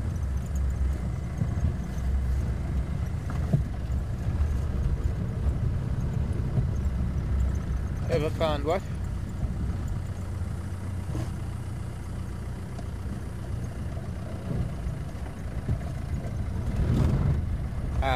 Deb. Asking about the hawk moth. I will show you shortly. But wanting to know if we ever found aardvark eating cucumbers. Not too sure where the emphasis is placed in that sentence. Sorry, squirrel. Are we talking about the cucumbers that are aardvark that aardvark eat, or the aardvark that eat cucumbers? But I have to be honest, Deb, I'm not too sure which species of cucumber it is. And the research that I did came out that was mostly in the Kalahari, and I don't know if that goes for aardvark everywhere, and I don't know if that particular cucumber species. Maybe Deb, do me a favor, just Google that again and give me the scientific name of that cucumber. Is it a cucumis, and what is its species name? I'll look it up in the book and then I'll tell you if I've seen it here.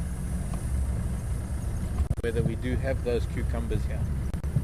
As far as I know, it's mostly only cucumbers in the Kalahari.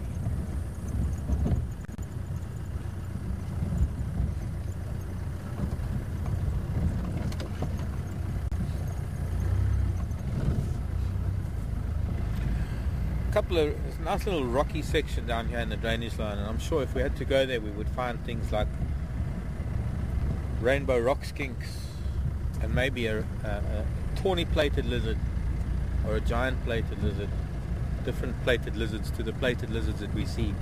And anywhere where you find a rock, you're going to get a rainbow rock skink, which is also known as the five-line rock skink. Beautiful skinks. The females and youngsters all have beautiful blue, bright blue tails. The males have completely different coloring. You wouldn't even think that they were the same species. Very strong sexual dimorphism. See, that sky's aiming for a beautiful sunset. Fingers in the sky, like a handprint. It's a gorilla hand. Yeah, that's a gorilla hand print in the sky.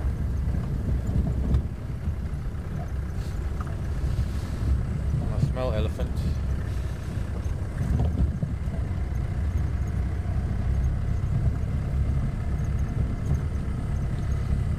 Karen, interesting, nice question there actually.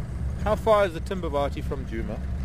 Is the landscape and general composition of animals and things the same or similar? Not too far. I mean, in a straight line, the southern Timbavati is probably only about 20 kilometers away. No, maybe a bit more. No, maybe 20 kilometers due north of here. Call it 12 miles. So the southern part of the Timbavati does look somewhat similar, yes. However, the northern part of the Timbavati, which is where I come from, is quite different. The rainfall is a lot less than it is here. There aren't as many species of grass as there are here. It's a more uniform ground cover and a different composition of trees. And a lot of the trees are the same. The knobthorns, the marulas, some of the combretums, the wattles and the guarri, some of the other acacias, but it is dominated by mapani felts or mapani forest in places, and we get a much redder soil there in places. Here, as you can see, the soil is rather pale, not a very high iron content that's oxidizing, that causes the reddish soils further north, and those soils do dictate a different grass base and a different, well, I suppose you could say different climax plant base, different climax grasses and different tree compositions. But a lot of it is the same. But because of the lower rainfall and the low diversity of grasses and things, we don't have maybe as dense a population of animals as the Sabi Sand. It is ideal elephant country, and I suppose I could say that there are probably more elephant up there than there are down here. I say there's more permanent elephant up there, whereas here we get seasonal gaps in our elephant viewing. The other thing is that what makes it perhaps a little different is that it's much deeper into the Greater Kruger National Park than this is. I mean, we're almost right on the western edge of the Greater Kruger National Park, and where I am, I'm 40 kilometers in, which is 25 miles into the park. So the animals there have never really ever come across fences or anything.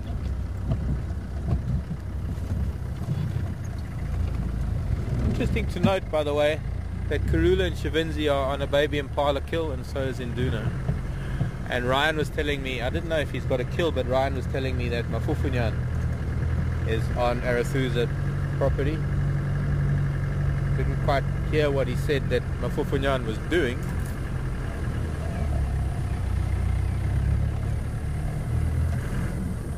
Also also evidently a big group of about 20 odd buffalo bulls coming across Gagari, Maine.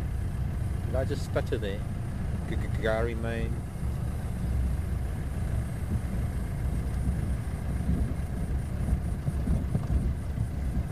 Coming fructus. Coming cucumis.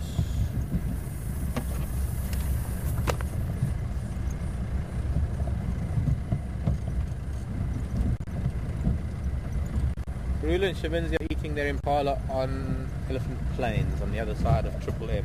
I'm not too sure whether they are visible from the road. I can find out for you now that we're coming down closer to radio comms with the rest of the world. Please don't try this at home. The last time I was reading a book while driving, I nearly drove past a leopard. This time I might nearly drive past an elephant.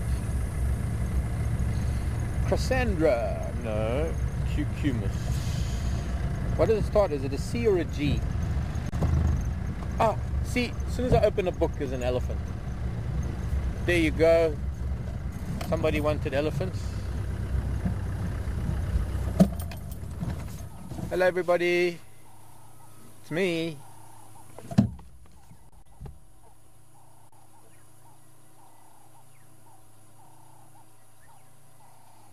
No, I don't have that cucumis in this book. Okay, sorry, we're with elephants now. Oh, I know this old girl. I recognize her instantly because of the way she hangs her head so low. Oh, and she's got a little one trying to drink while she's walking.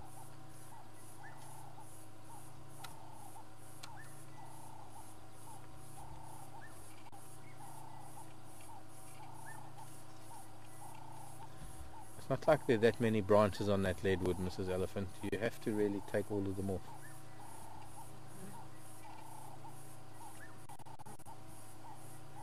It's almost like she's an old girl too.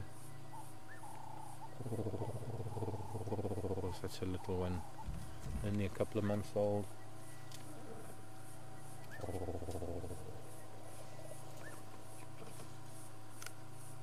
See, there's another old girl hanging her head very low. It's almost like her head's too heavy for her body.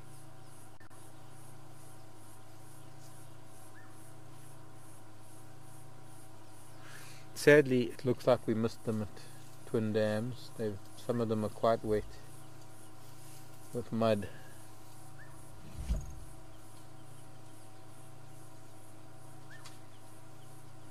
And if I'm not mistaken, that little boy on our right with those two little tussums, I know he was the one that was screaming the other night. I'm thinking, possibly, could be the same little boy. There's something about him that's the same. I'm going to go forward. In fact, we'll go down into the Milwaukee and follow them a little bit.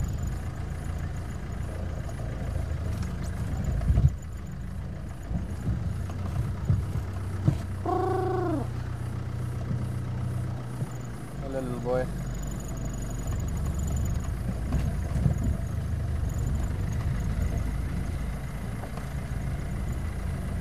There's a nice group of lilies here. Gotta be 20 maybe.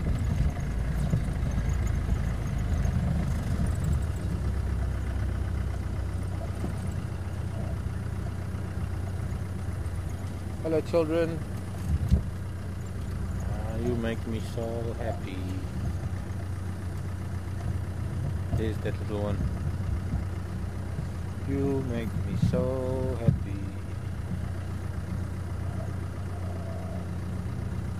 Sorry, madam. I'll wait till you've finished feeding there and then I'll move on.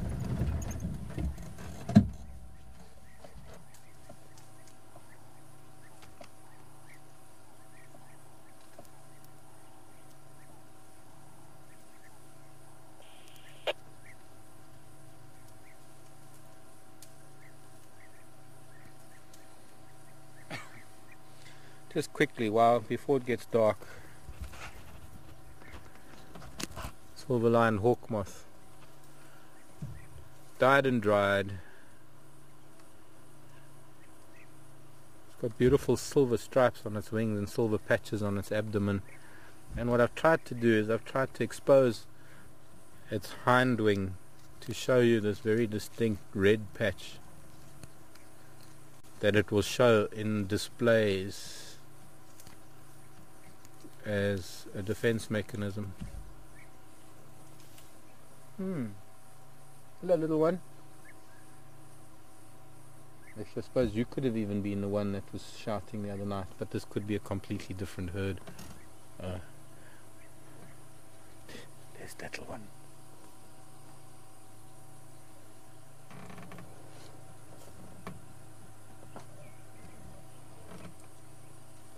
Did you get this? Yeah. Joanne from Arizona, how old is that female? I haven't the faintest idea. No way of telling until I can see her teeth. There's another family unit on the other side of the drainage line crossing Mamba Road as well, so there's a good number of elephants here. She could be 40, she could be older.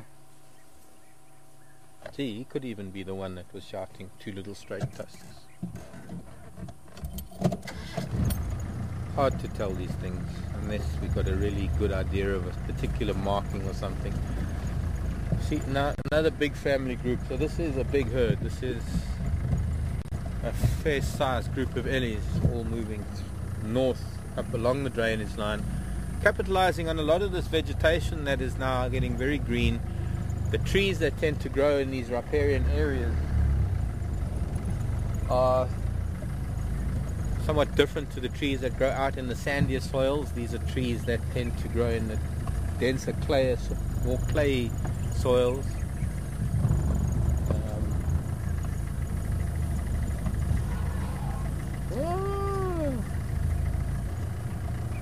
Somebody's shouting.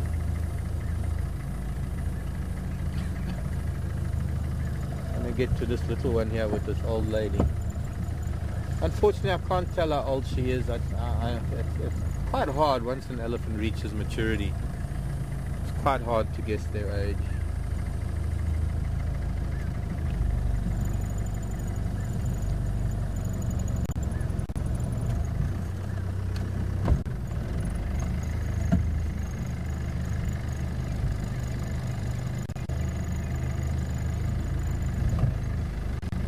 Little one's actually sitting on that log.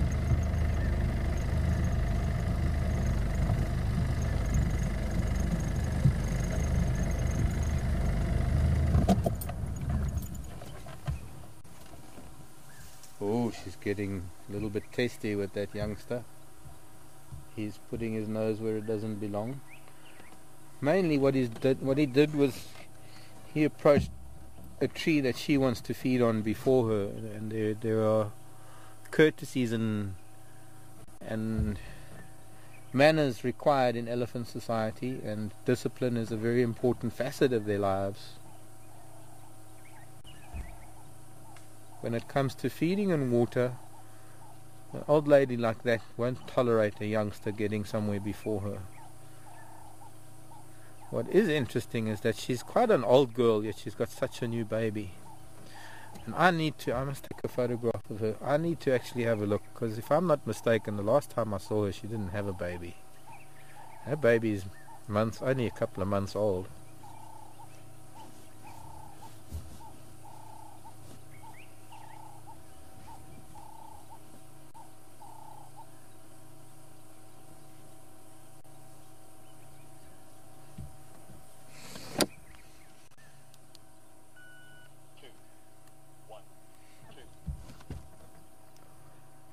Mkhulu and Dlov in the Mulwati, just north of Mamba Junction.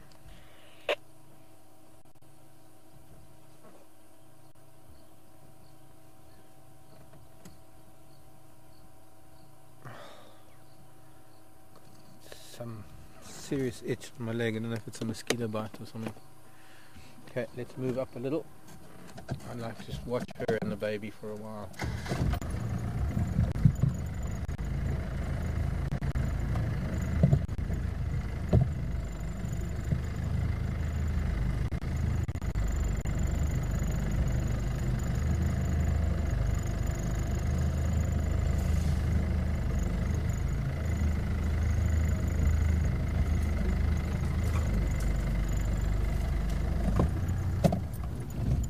Little one's already playing with vegetation. Big sister to help it.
Lots of orioles shouting.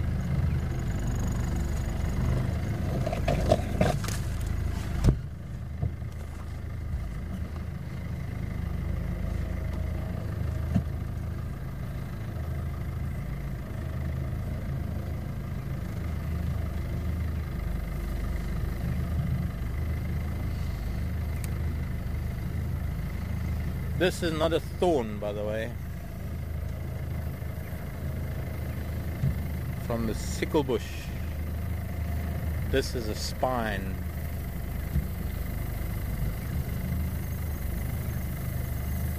That's a modified branch.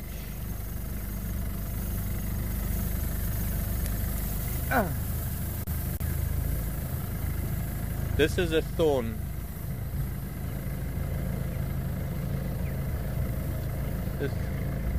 This is a modified leaf, not a spine. Hello Phyllis, shalom.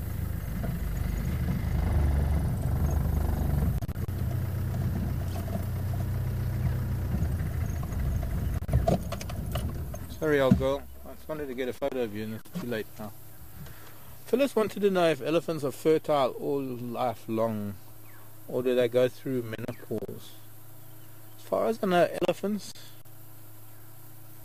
as with humans, and I think whales, are one of the few animals that actually produce young to quite an old age and then are still actively involved in upbringing after menopause, because the learning process of the young takes so long, and it's important that they still play a role in the upbringing and the training of youngsters. To answer your question, I think the answer would be that they do stop being reproductive at a certain age, yet they, unlike other animals, that once they reach that what we call senile point in their lives where they're no longer reproductive, they don't live very long thereafter, but elephants do, and that is because they play such a role in the upbringing of children. Okay, time to move on a little bit.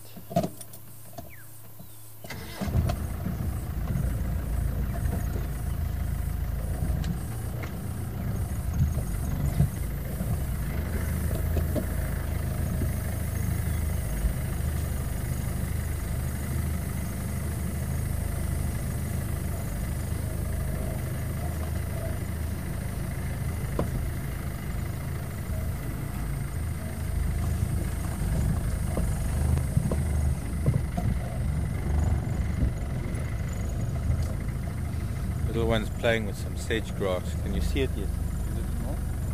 Trying.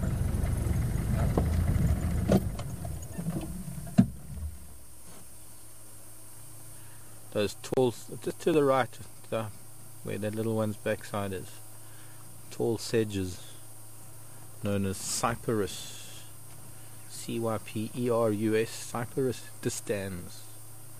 And it's actually a very important plant in local culture because mats are woven from the stems of those grasses once they've been dried, and very intricate weaving too, using colourful thread, colourful strands of wool to make beautiful patterns, and they become sleeping mats. And there are still people who sleep on those mats.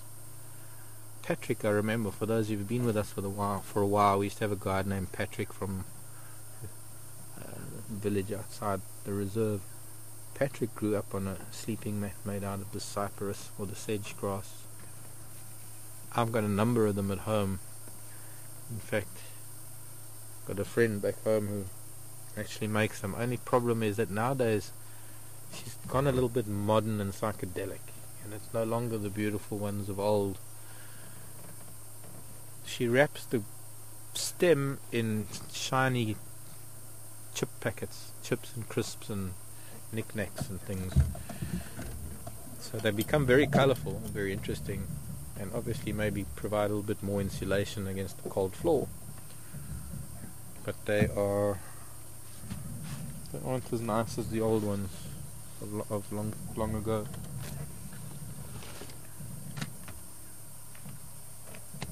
Time to move up again.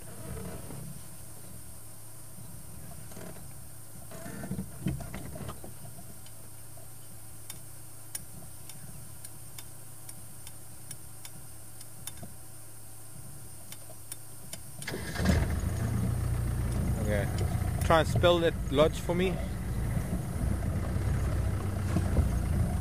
Parrot Lodge.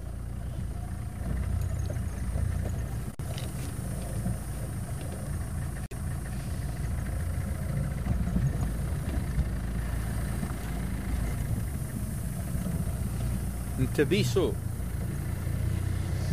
Sawubona. Kunjani. I'm hoping you can understand me. Parrot Lodge in Zimbabwe. It's wonderful that you're watching us. How many liters of water can an elephant drink in a day? I have to be honest, I've never measured it. I find it hard to measure something like that. As far as I know, they say that it's, I think in the books you will read that an elephant will drink 150 liters a day. I have a problem with numbers like that, because what size elephant was it? Does that mean this little one here is going to drink 150? I suppose it's an average for an adult elephant, but I like to just think that they do drink a lot of water a day.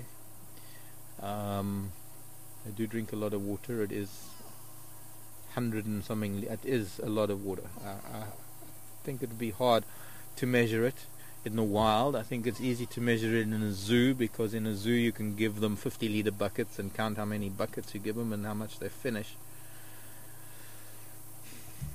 But it's like people saying that you'll get guides that will recite numbers. Elephant eat, or maybe it's 200 litres, 150 kilograms a day, and they drink 200 litres a day, and they have a gestation period of 22 months, and guides will just rattle off numbers, but it doesn't help people understand elephants, because they're just numbers. And elephants will eat different amounts of vegetation depending on what vegetation is available to them.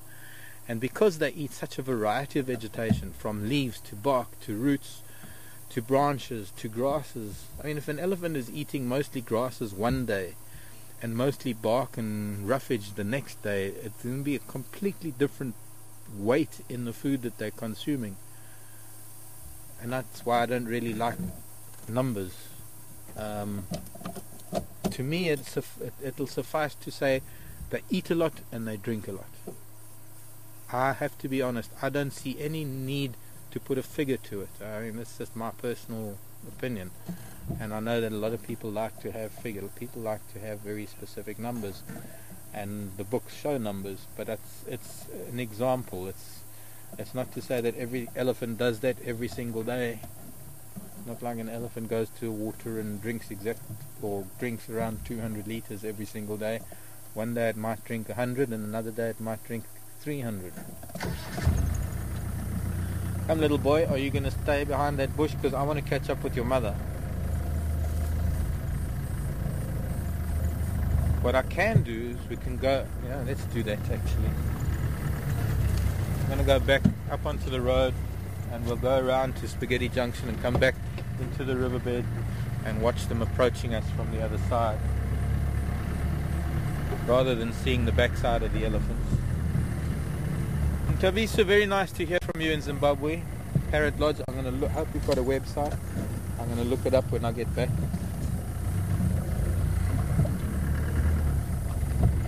Which reserve are you in?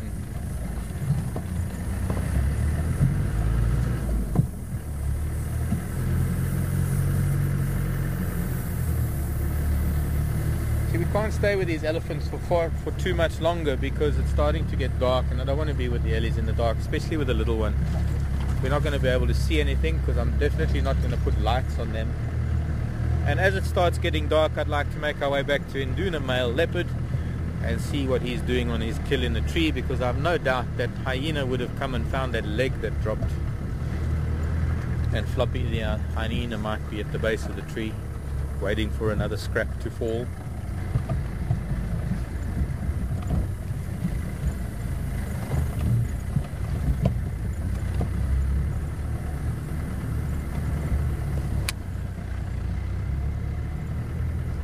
Columbia and Love now approaching Spaghetti Crossing.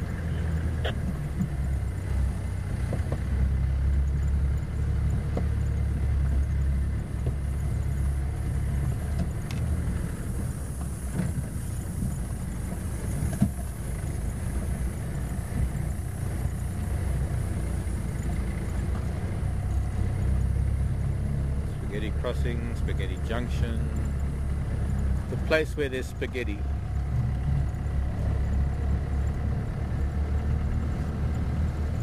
And my beautiful sunset didn't materialize, or maybe it did while we were with the elephants down in the riverbed. A little bit of orange cloud in the sky. The storm that was threatening in the southeast has receded considerably further to the southeast, maybe gathering strength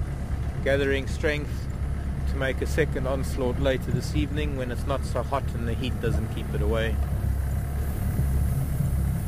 Cooler temperatures allow things to build up better.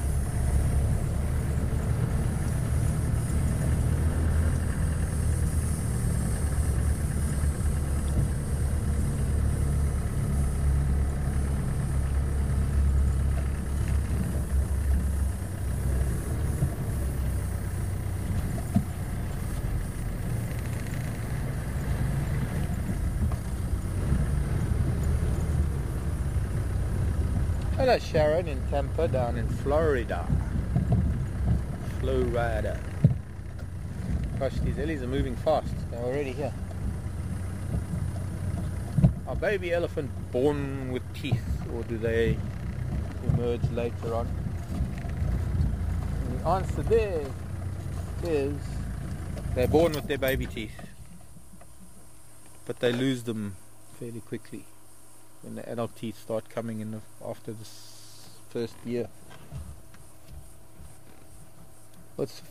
Essentially it's the first, it's only really the tusks that are baby teeth. That first set of molars is already there when they're born, and it's the second set that starts coming out already at the age of 2, 3.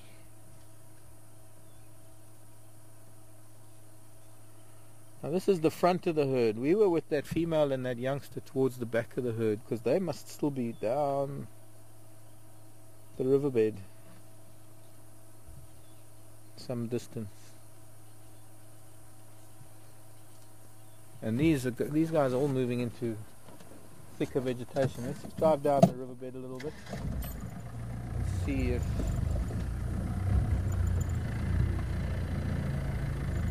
we can see her and her children coming along.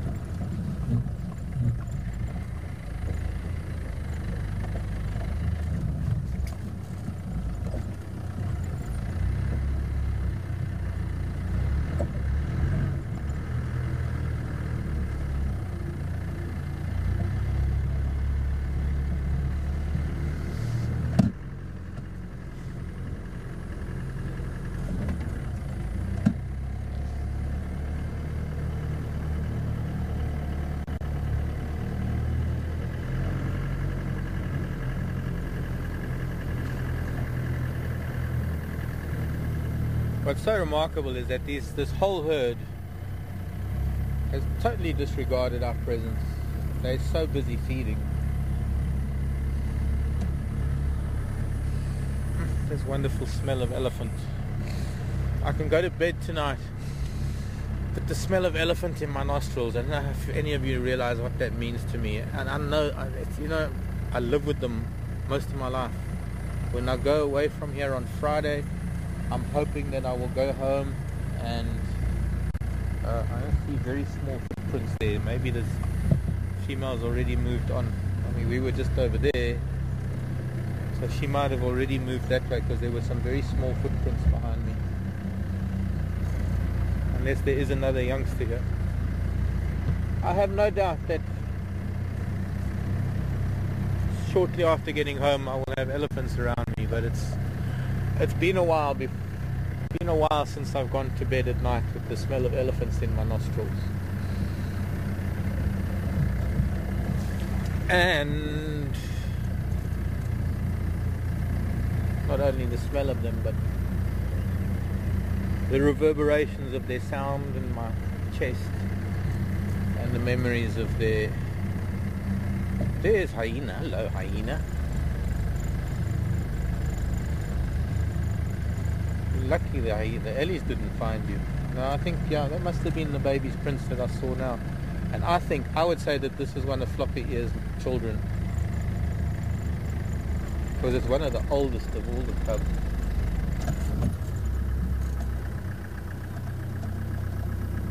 Doesn't spend much time. Actually, that's what we were going to do, wasn't it, Seb? We were going for you to say goodbye to Teddy. Are you leaving early tomorrow? No, I'll be on driver's tomorrow morning again, so... Oh, okay, so you get a chance tomorrow. Oh, are you going on driver Tara? Yeah. Okay. So who was our 3-year-old that wanted elephants?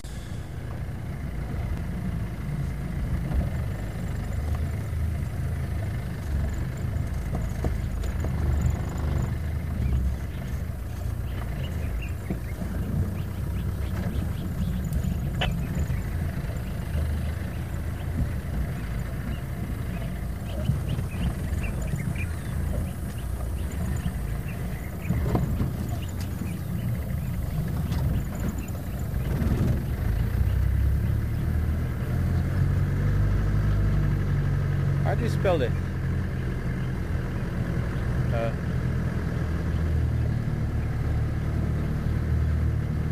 Oh, Yoel.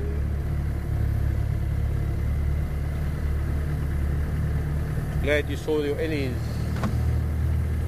because you got Ellie in your name. Yoel, Yoele. Yoeli. Yo elephant. Yo elephant.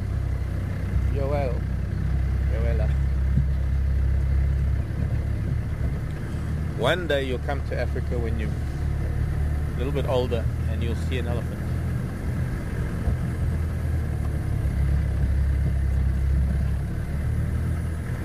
I think we're going to have to say goodbye to our elephants, our elephants, Yoel's elephants, because it's starting to get a little dark, and we're going to go and find our leopard.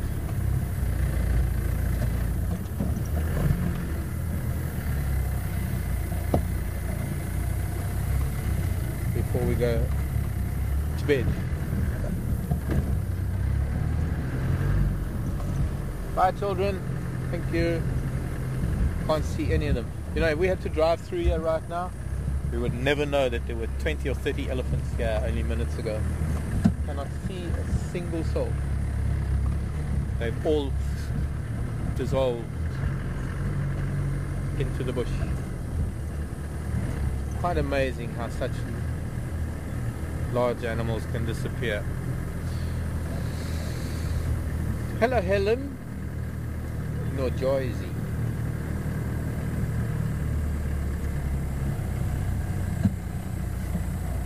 Now there's a nice question. I can talk about that for hours. Helen from New Jersey.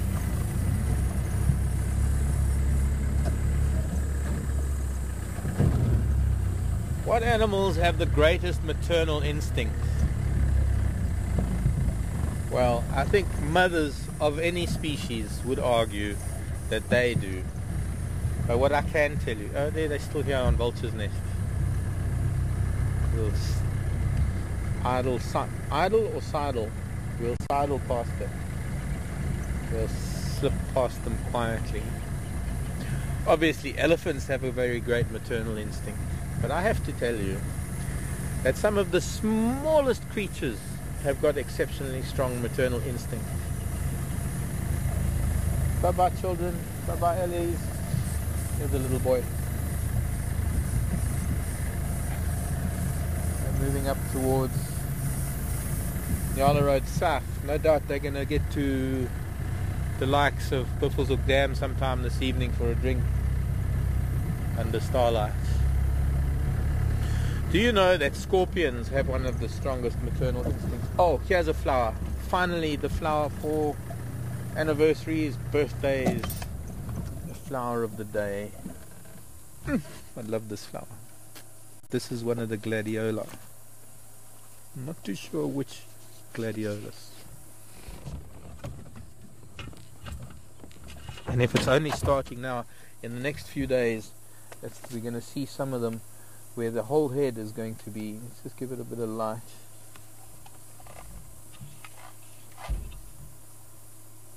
Oh, is that okay or is it too much?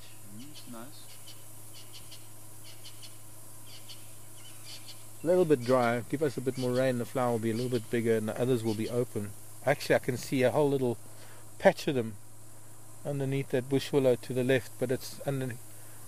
You might be able to do focus pull with the thorns. If I those in there. Have you got any gap to those in there?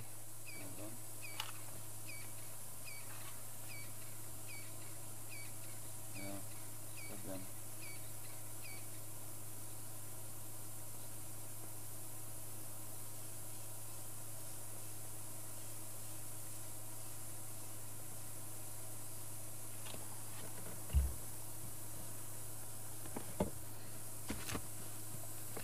Glads make me glad to be alive. You like markers? Sorry. I can multitask with some things, but looking at a book and looking where my eyes can't multitask. The beautiful sound of the rainbird.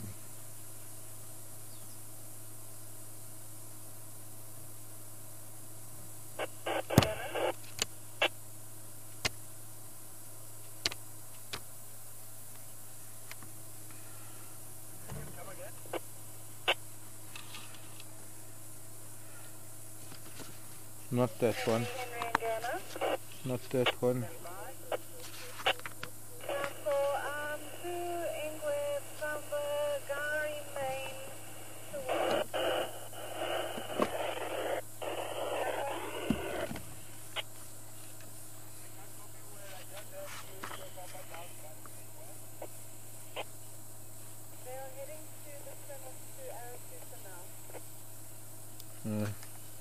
Gary Main down at the bottom, 2 leopards. I'm actually not sure which species they are, to be honest. There's so many glads in the...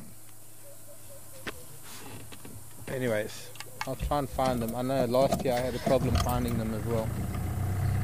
It's so funny hearing some of these people talking and using local words in the wrong text, tense or context.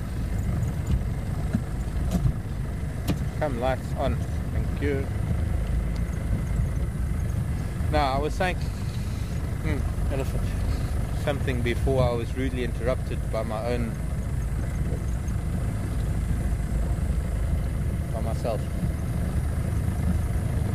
I think it's a sign of insanity when you interrupt yourself.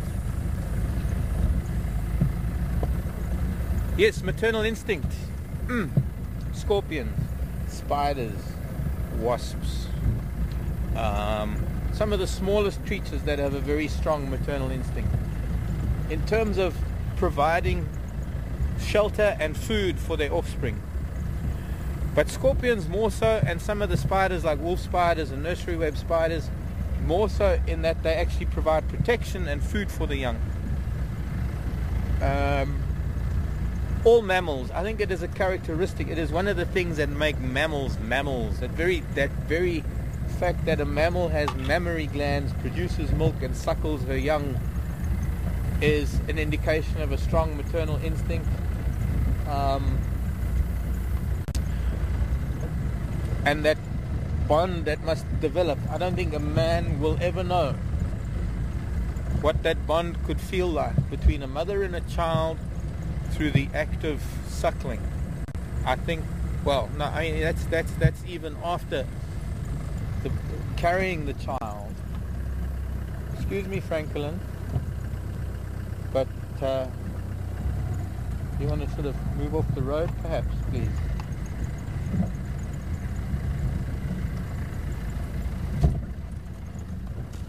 Go that way. Thank you. So glad you listened. Yes. You're welcome.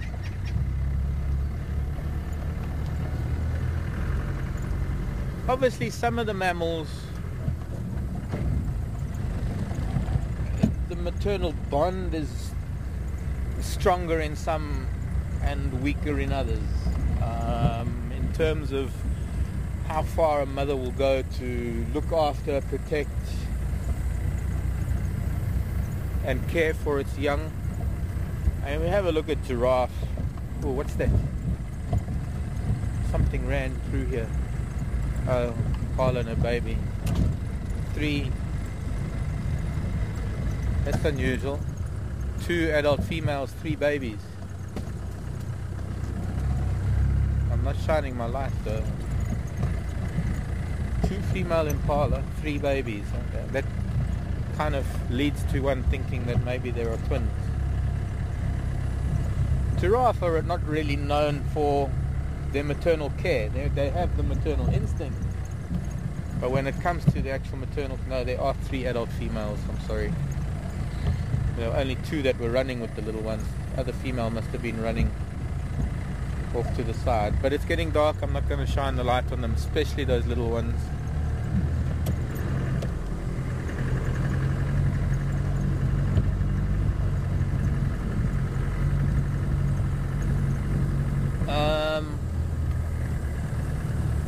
But you know, there again, giraffe are not known for their strong maternal care, because they tend to.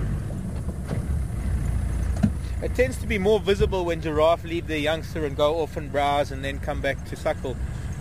And yet animals like antelope and a lot of other animals do that, but especially things like duiker and steenbok, who will leave their young and go off. One doesn't really see it as much, so you can't really gauge whether a giraffe is more or less, what's the word, maternal about things.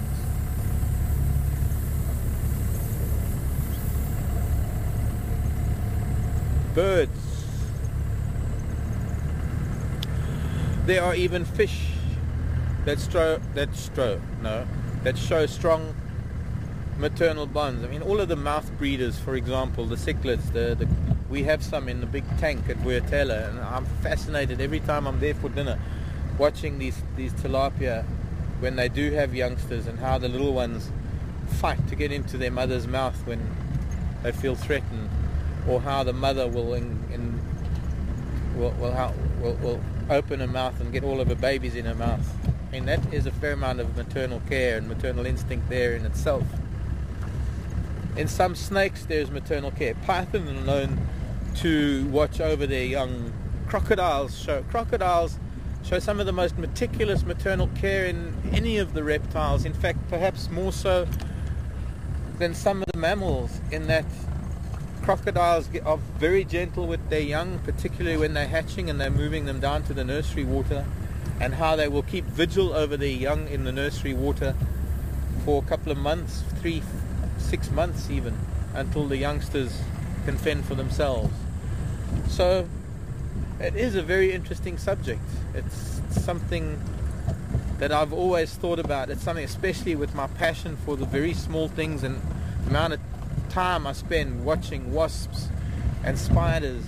Gosh, I could even tell you about, I wouldn't say maternal care, but certainly parental care over the larvae, the eggs and the pupa of ants, and how much they care for them and how meticulous they are about keeping the place, their nest and their burrow clean, to the point of having housekeepers in the form of silverfish, also known as fish moths, which are not really moths, but keeping, I suppose you could say, housekeepers on board. There are even beetles that live with ants and termites that also act as housekeepers to keep their nest free of bacteria and fungi that can affect the eggs and the larvae and the pupa. So it is, for me, one of the most fascinating subjects to come across, because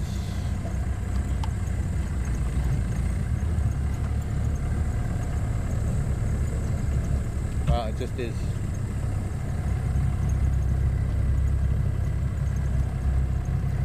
It's also got a lot to do with the survival of the species and how important that is for an adult to be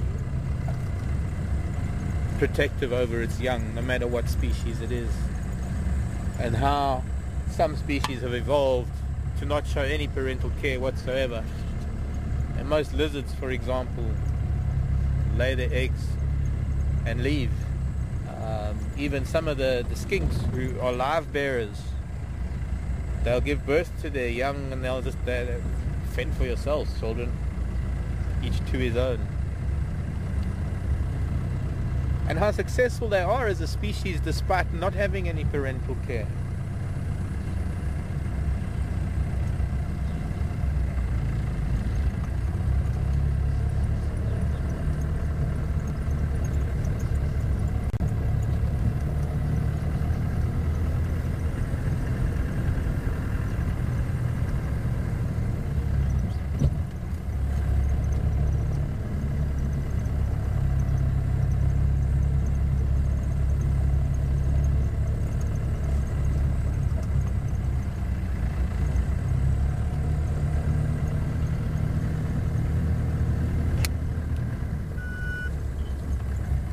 Andrew, come in.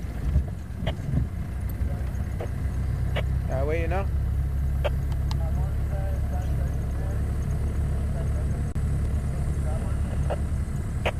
Okay, copy, thanks.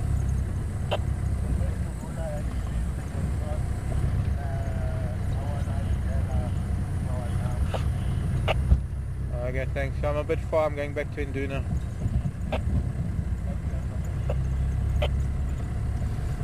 So it wasn't Gary Main. Sorry, what's that, Tara? Say black screen.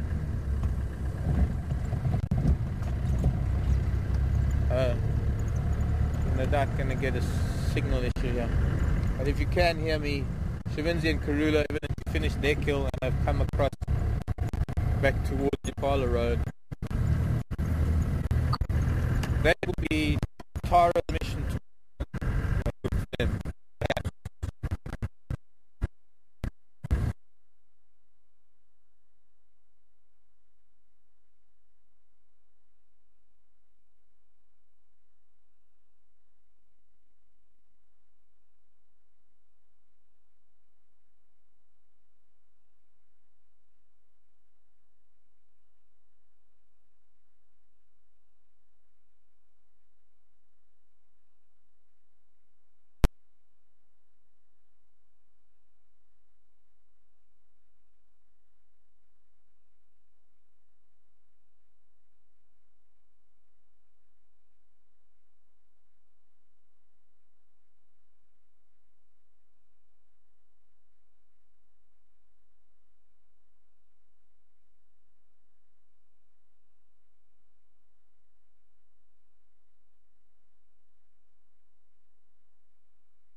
It wasn't Gary Main, they were Triple M.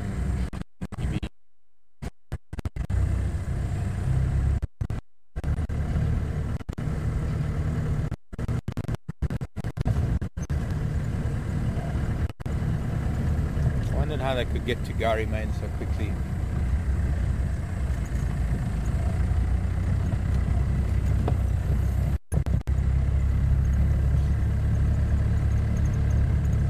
There's that mama Impala still looking for a baby. Are we back, Tara?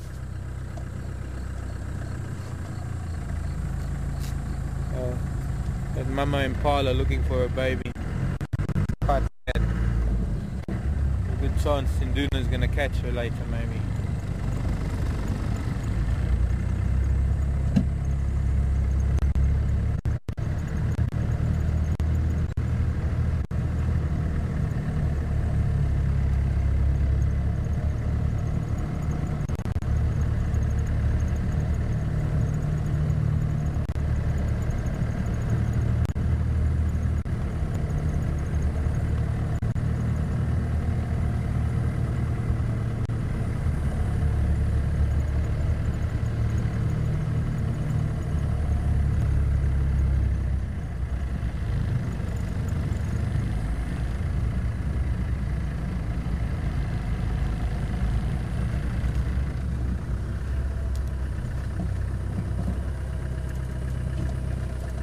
Looks like the fat lady's sung, and he's gone off. Nothing in the tree, doesn't look like there's any kill up there.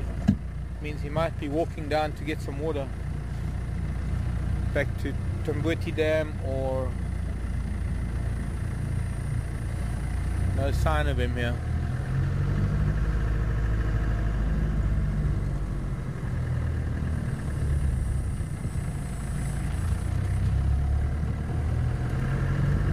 Hello, Victoria. Victoria is in Pennsylvania. Hello, Victoria. 9 years old.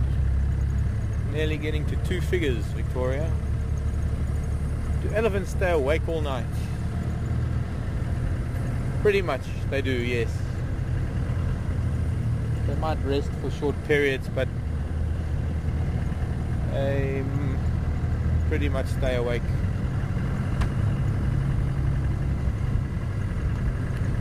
Oh well, there it goes to show. When you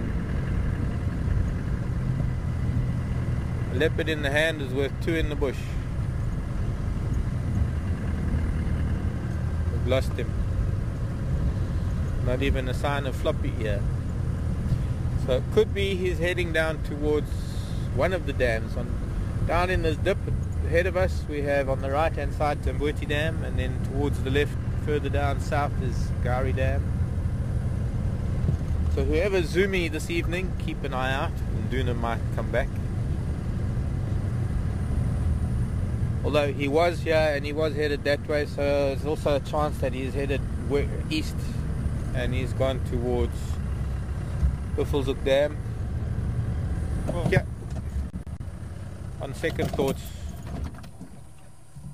he's going to Tamboti Dam. Hello, Induna. You're going back to the old tree where you were the last few days.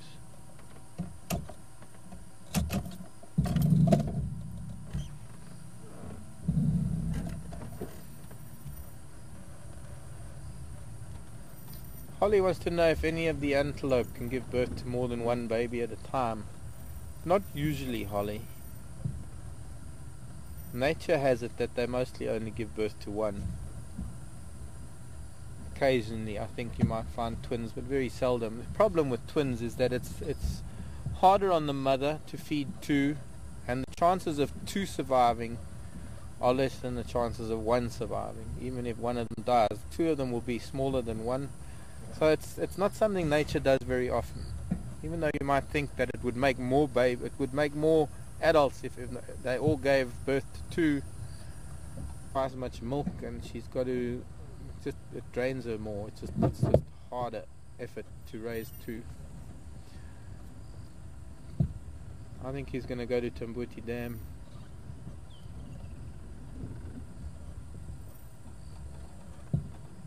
He's sort of angling off to the right.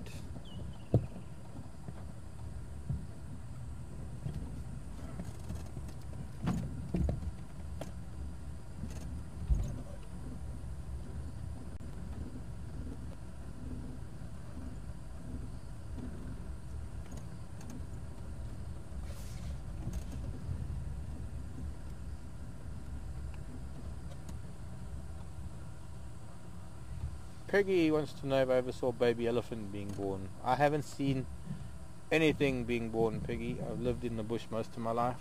Only thing I've seen being born is a cow, or rather a calf of a domestic cow.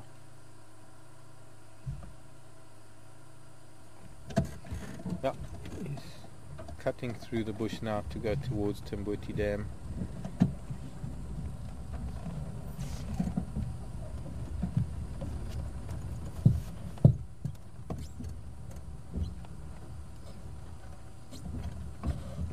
Doesn't like the sound of the Land Rover without the engine. Startled him. This is the problem that I can foresee. An initial problem. It's going to be a problem for a while. If electric vehicles with the lack of sound and the sound of the tires crunching. Okay, bye Induna, we'll leave you be, boy. Moving off into Buffelshoek, and in a straight line with where he's going is Tamboti Dam. We can't go there. So, Henry, come in. Yeah, if you're interested, I've just been following Induna on Buffelshoek cut line west towards Tamboti Dam. He's just cut through the Schlatien towards Tamboti Dam.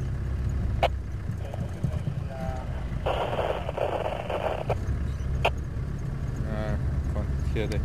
Like there's lightning interference. Bye, boy.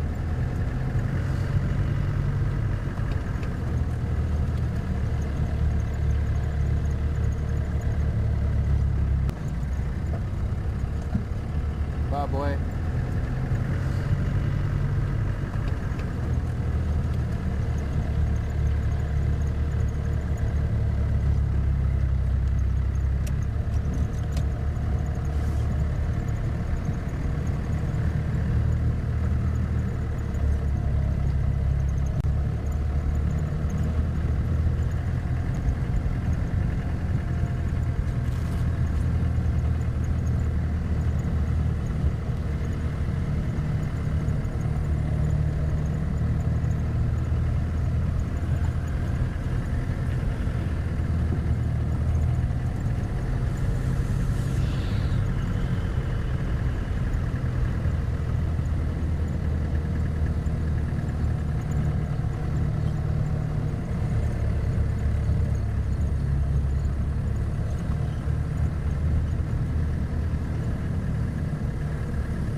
Now, one thing I did want to mention about the checklist.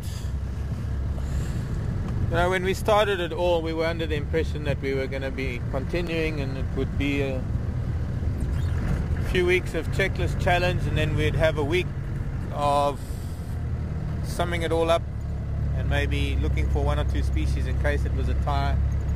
Unfortunately, we could not foresee that this was all going to change with us ending, so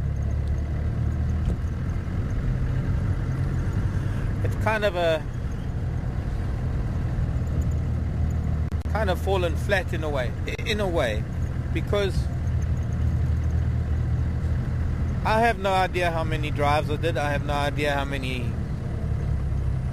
species we managed to get, each one of us. I know that some of you have been following us diligently, and I'm sure we'll get some answers, and maybe for Tara's drive tomorrow we can get some answers as to who got what and how many of each mammal, bird, reptile, amphibian. That was about it. But I'd like to see this as perhaps a precursor to your continued viewership of the Djuma waterhole cam, and to keep ticking things off that come down to the dam. To keep, I know, checking things off. We say ticking things off. No, it doesn't sound right.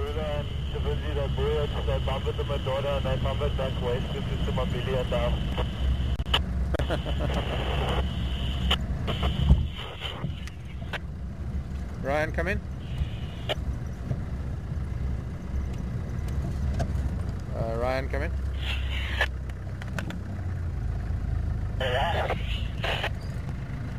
Yeah, confirm bumper and Madore Mala.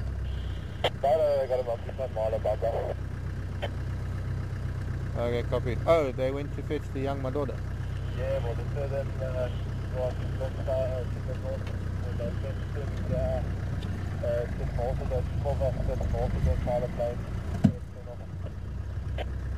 Okay, thanks, Ryan.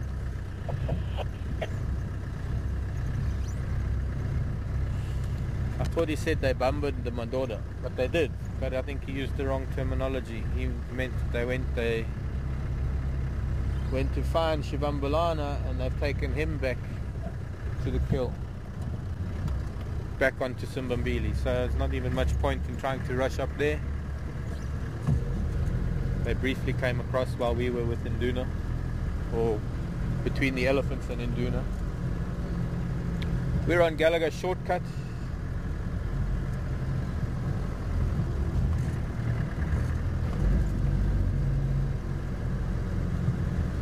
Heading south.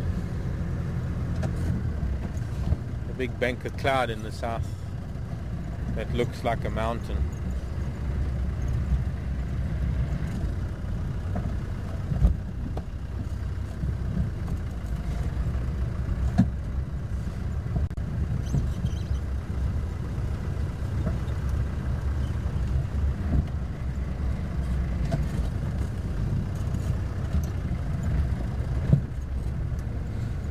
Okay. Lovely damp smell down here. Smell of life. Smell of things growing and decomposing and living, and smell of life. The smell of, you know what I mean, I hope.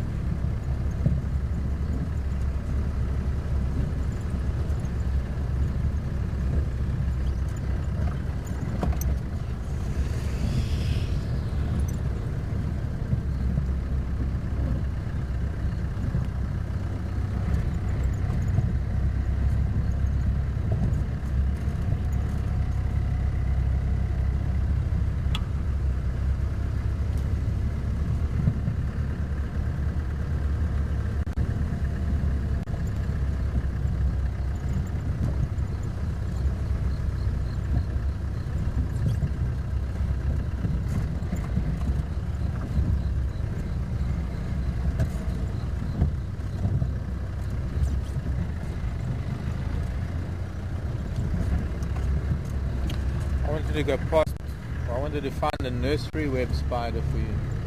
Well, there is that one. In fact, there are two up there near Sandy Patch that I know of.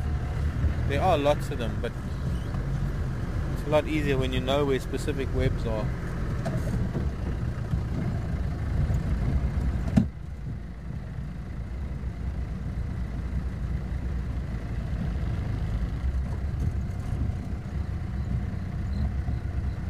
No sign of the, well, I suppose they're baby bark spiders, but no sign of any of the larger bark spiders yet, probably because they haven't grown yet.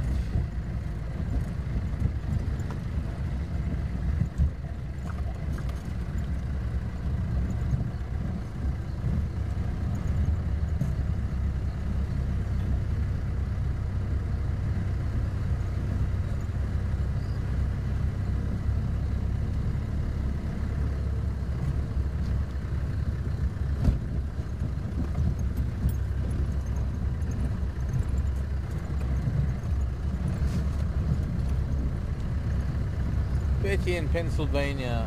Anything special for the last drives? Will there be both drives? There will be both drives on Thursday. At this point, we haven't anything special planned. We've been in a bit of a predicament with Seb leaving tomorrow. And also with some of the staff at Juma not there, we've had a bit of a conundrum with regards to who's going to direct the drives. So we got a special person coming in tomorrow. Oh, sorry children. These are giraffes that are walking around us in the dark, and maybe we can see them against the skyline, but there's 4 of them to my right.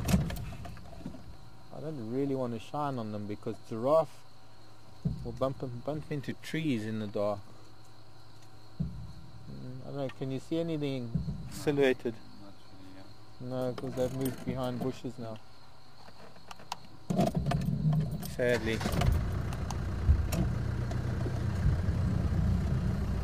Sorry, giraffe. Probably about 5 or 6 of them. A couple on one side and 4 of them on the other side.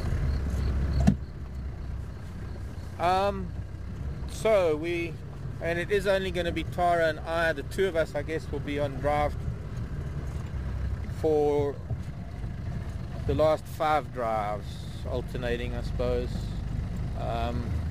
Tara driving tomorrow, me Wednesday, Tara Thursday. Don't know how we will do it. Unfortunately, we don't have manpower to do a fireside chat. It's kind of hard, and it might be a little bit of a letdown that we're just going to sort of end. I don't know. Tara and I will see what we can do, but I don't know. Being a bit short-staffed and makes it awkward, makes it difficult. There's a nightjar in the road. There was a nightjar in the road.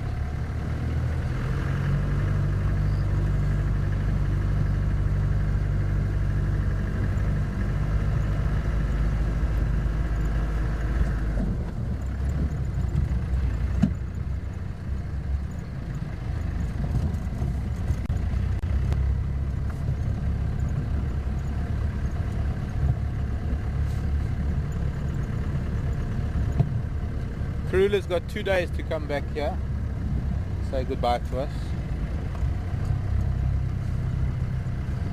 Firstly, I don't think she knows, and secondly, I don't think she really cares.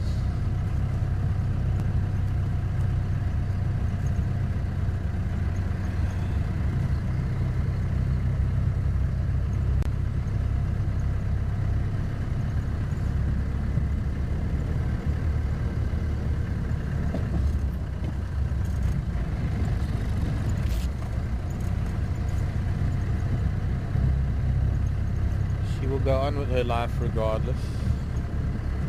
I don't think she'll even notice us gone. She might find an empty camp.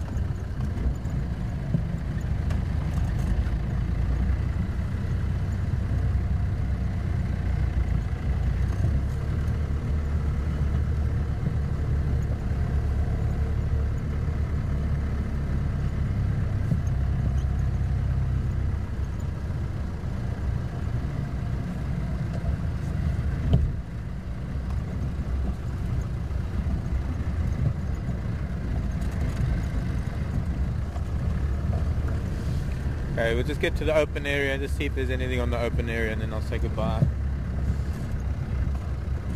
You know what's so uncanny? Is that our batteries are lasting so well now. Uncanny, ironic.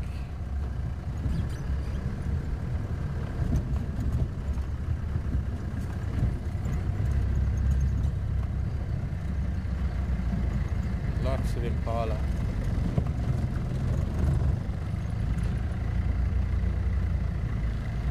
Sometimes with the Impala you'll find a nocturnal animal here or there.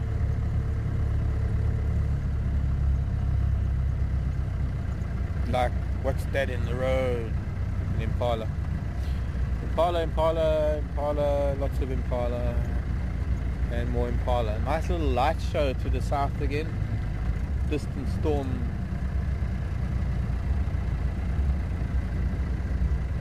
flashing a little bit. But no, mostly Impala out here in the open area. And sadly, time to say so long. Good night. Sweet dreams. See you tomorrow. My name is Mark. Seb was on camera this afternoon. Hello, scrub hair. And Tara was in final control. You will be with Seb and Tara tomorrow. Tara and Seb on the Ganda for the morning drive. I will be in final control. But thanks very much for joining me today. Thank you very much for your questions. Is that too bright? For your participation. Been a lovely drive. I've really enjoyed it. Induna and elephants. What more could I ask for? Thanks very much, everybody. Take care. Good night, and we'll see you tomorrow. Bye bye.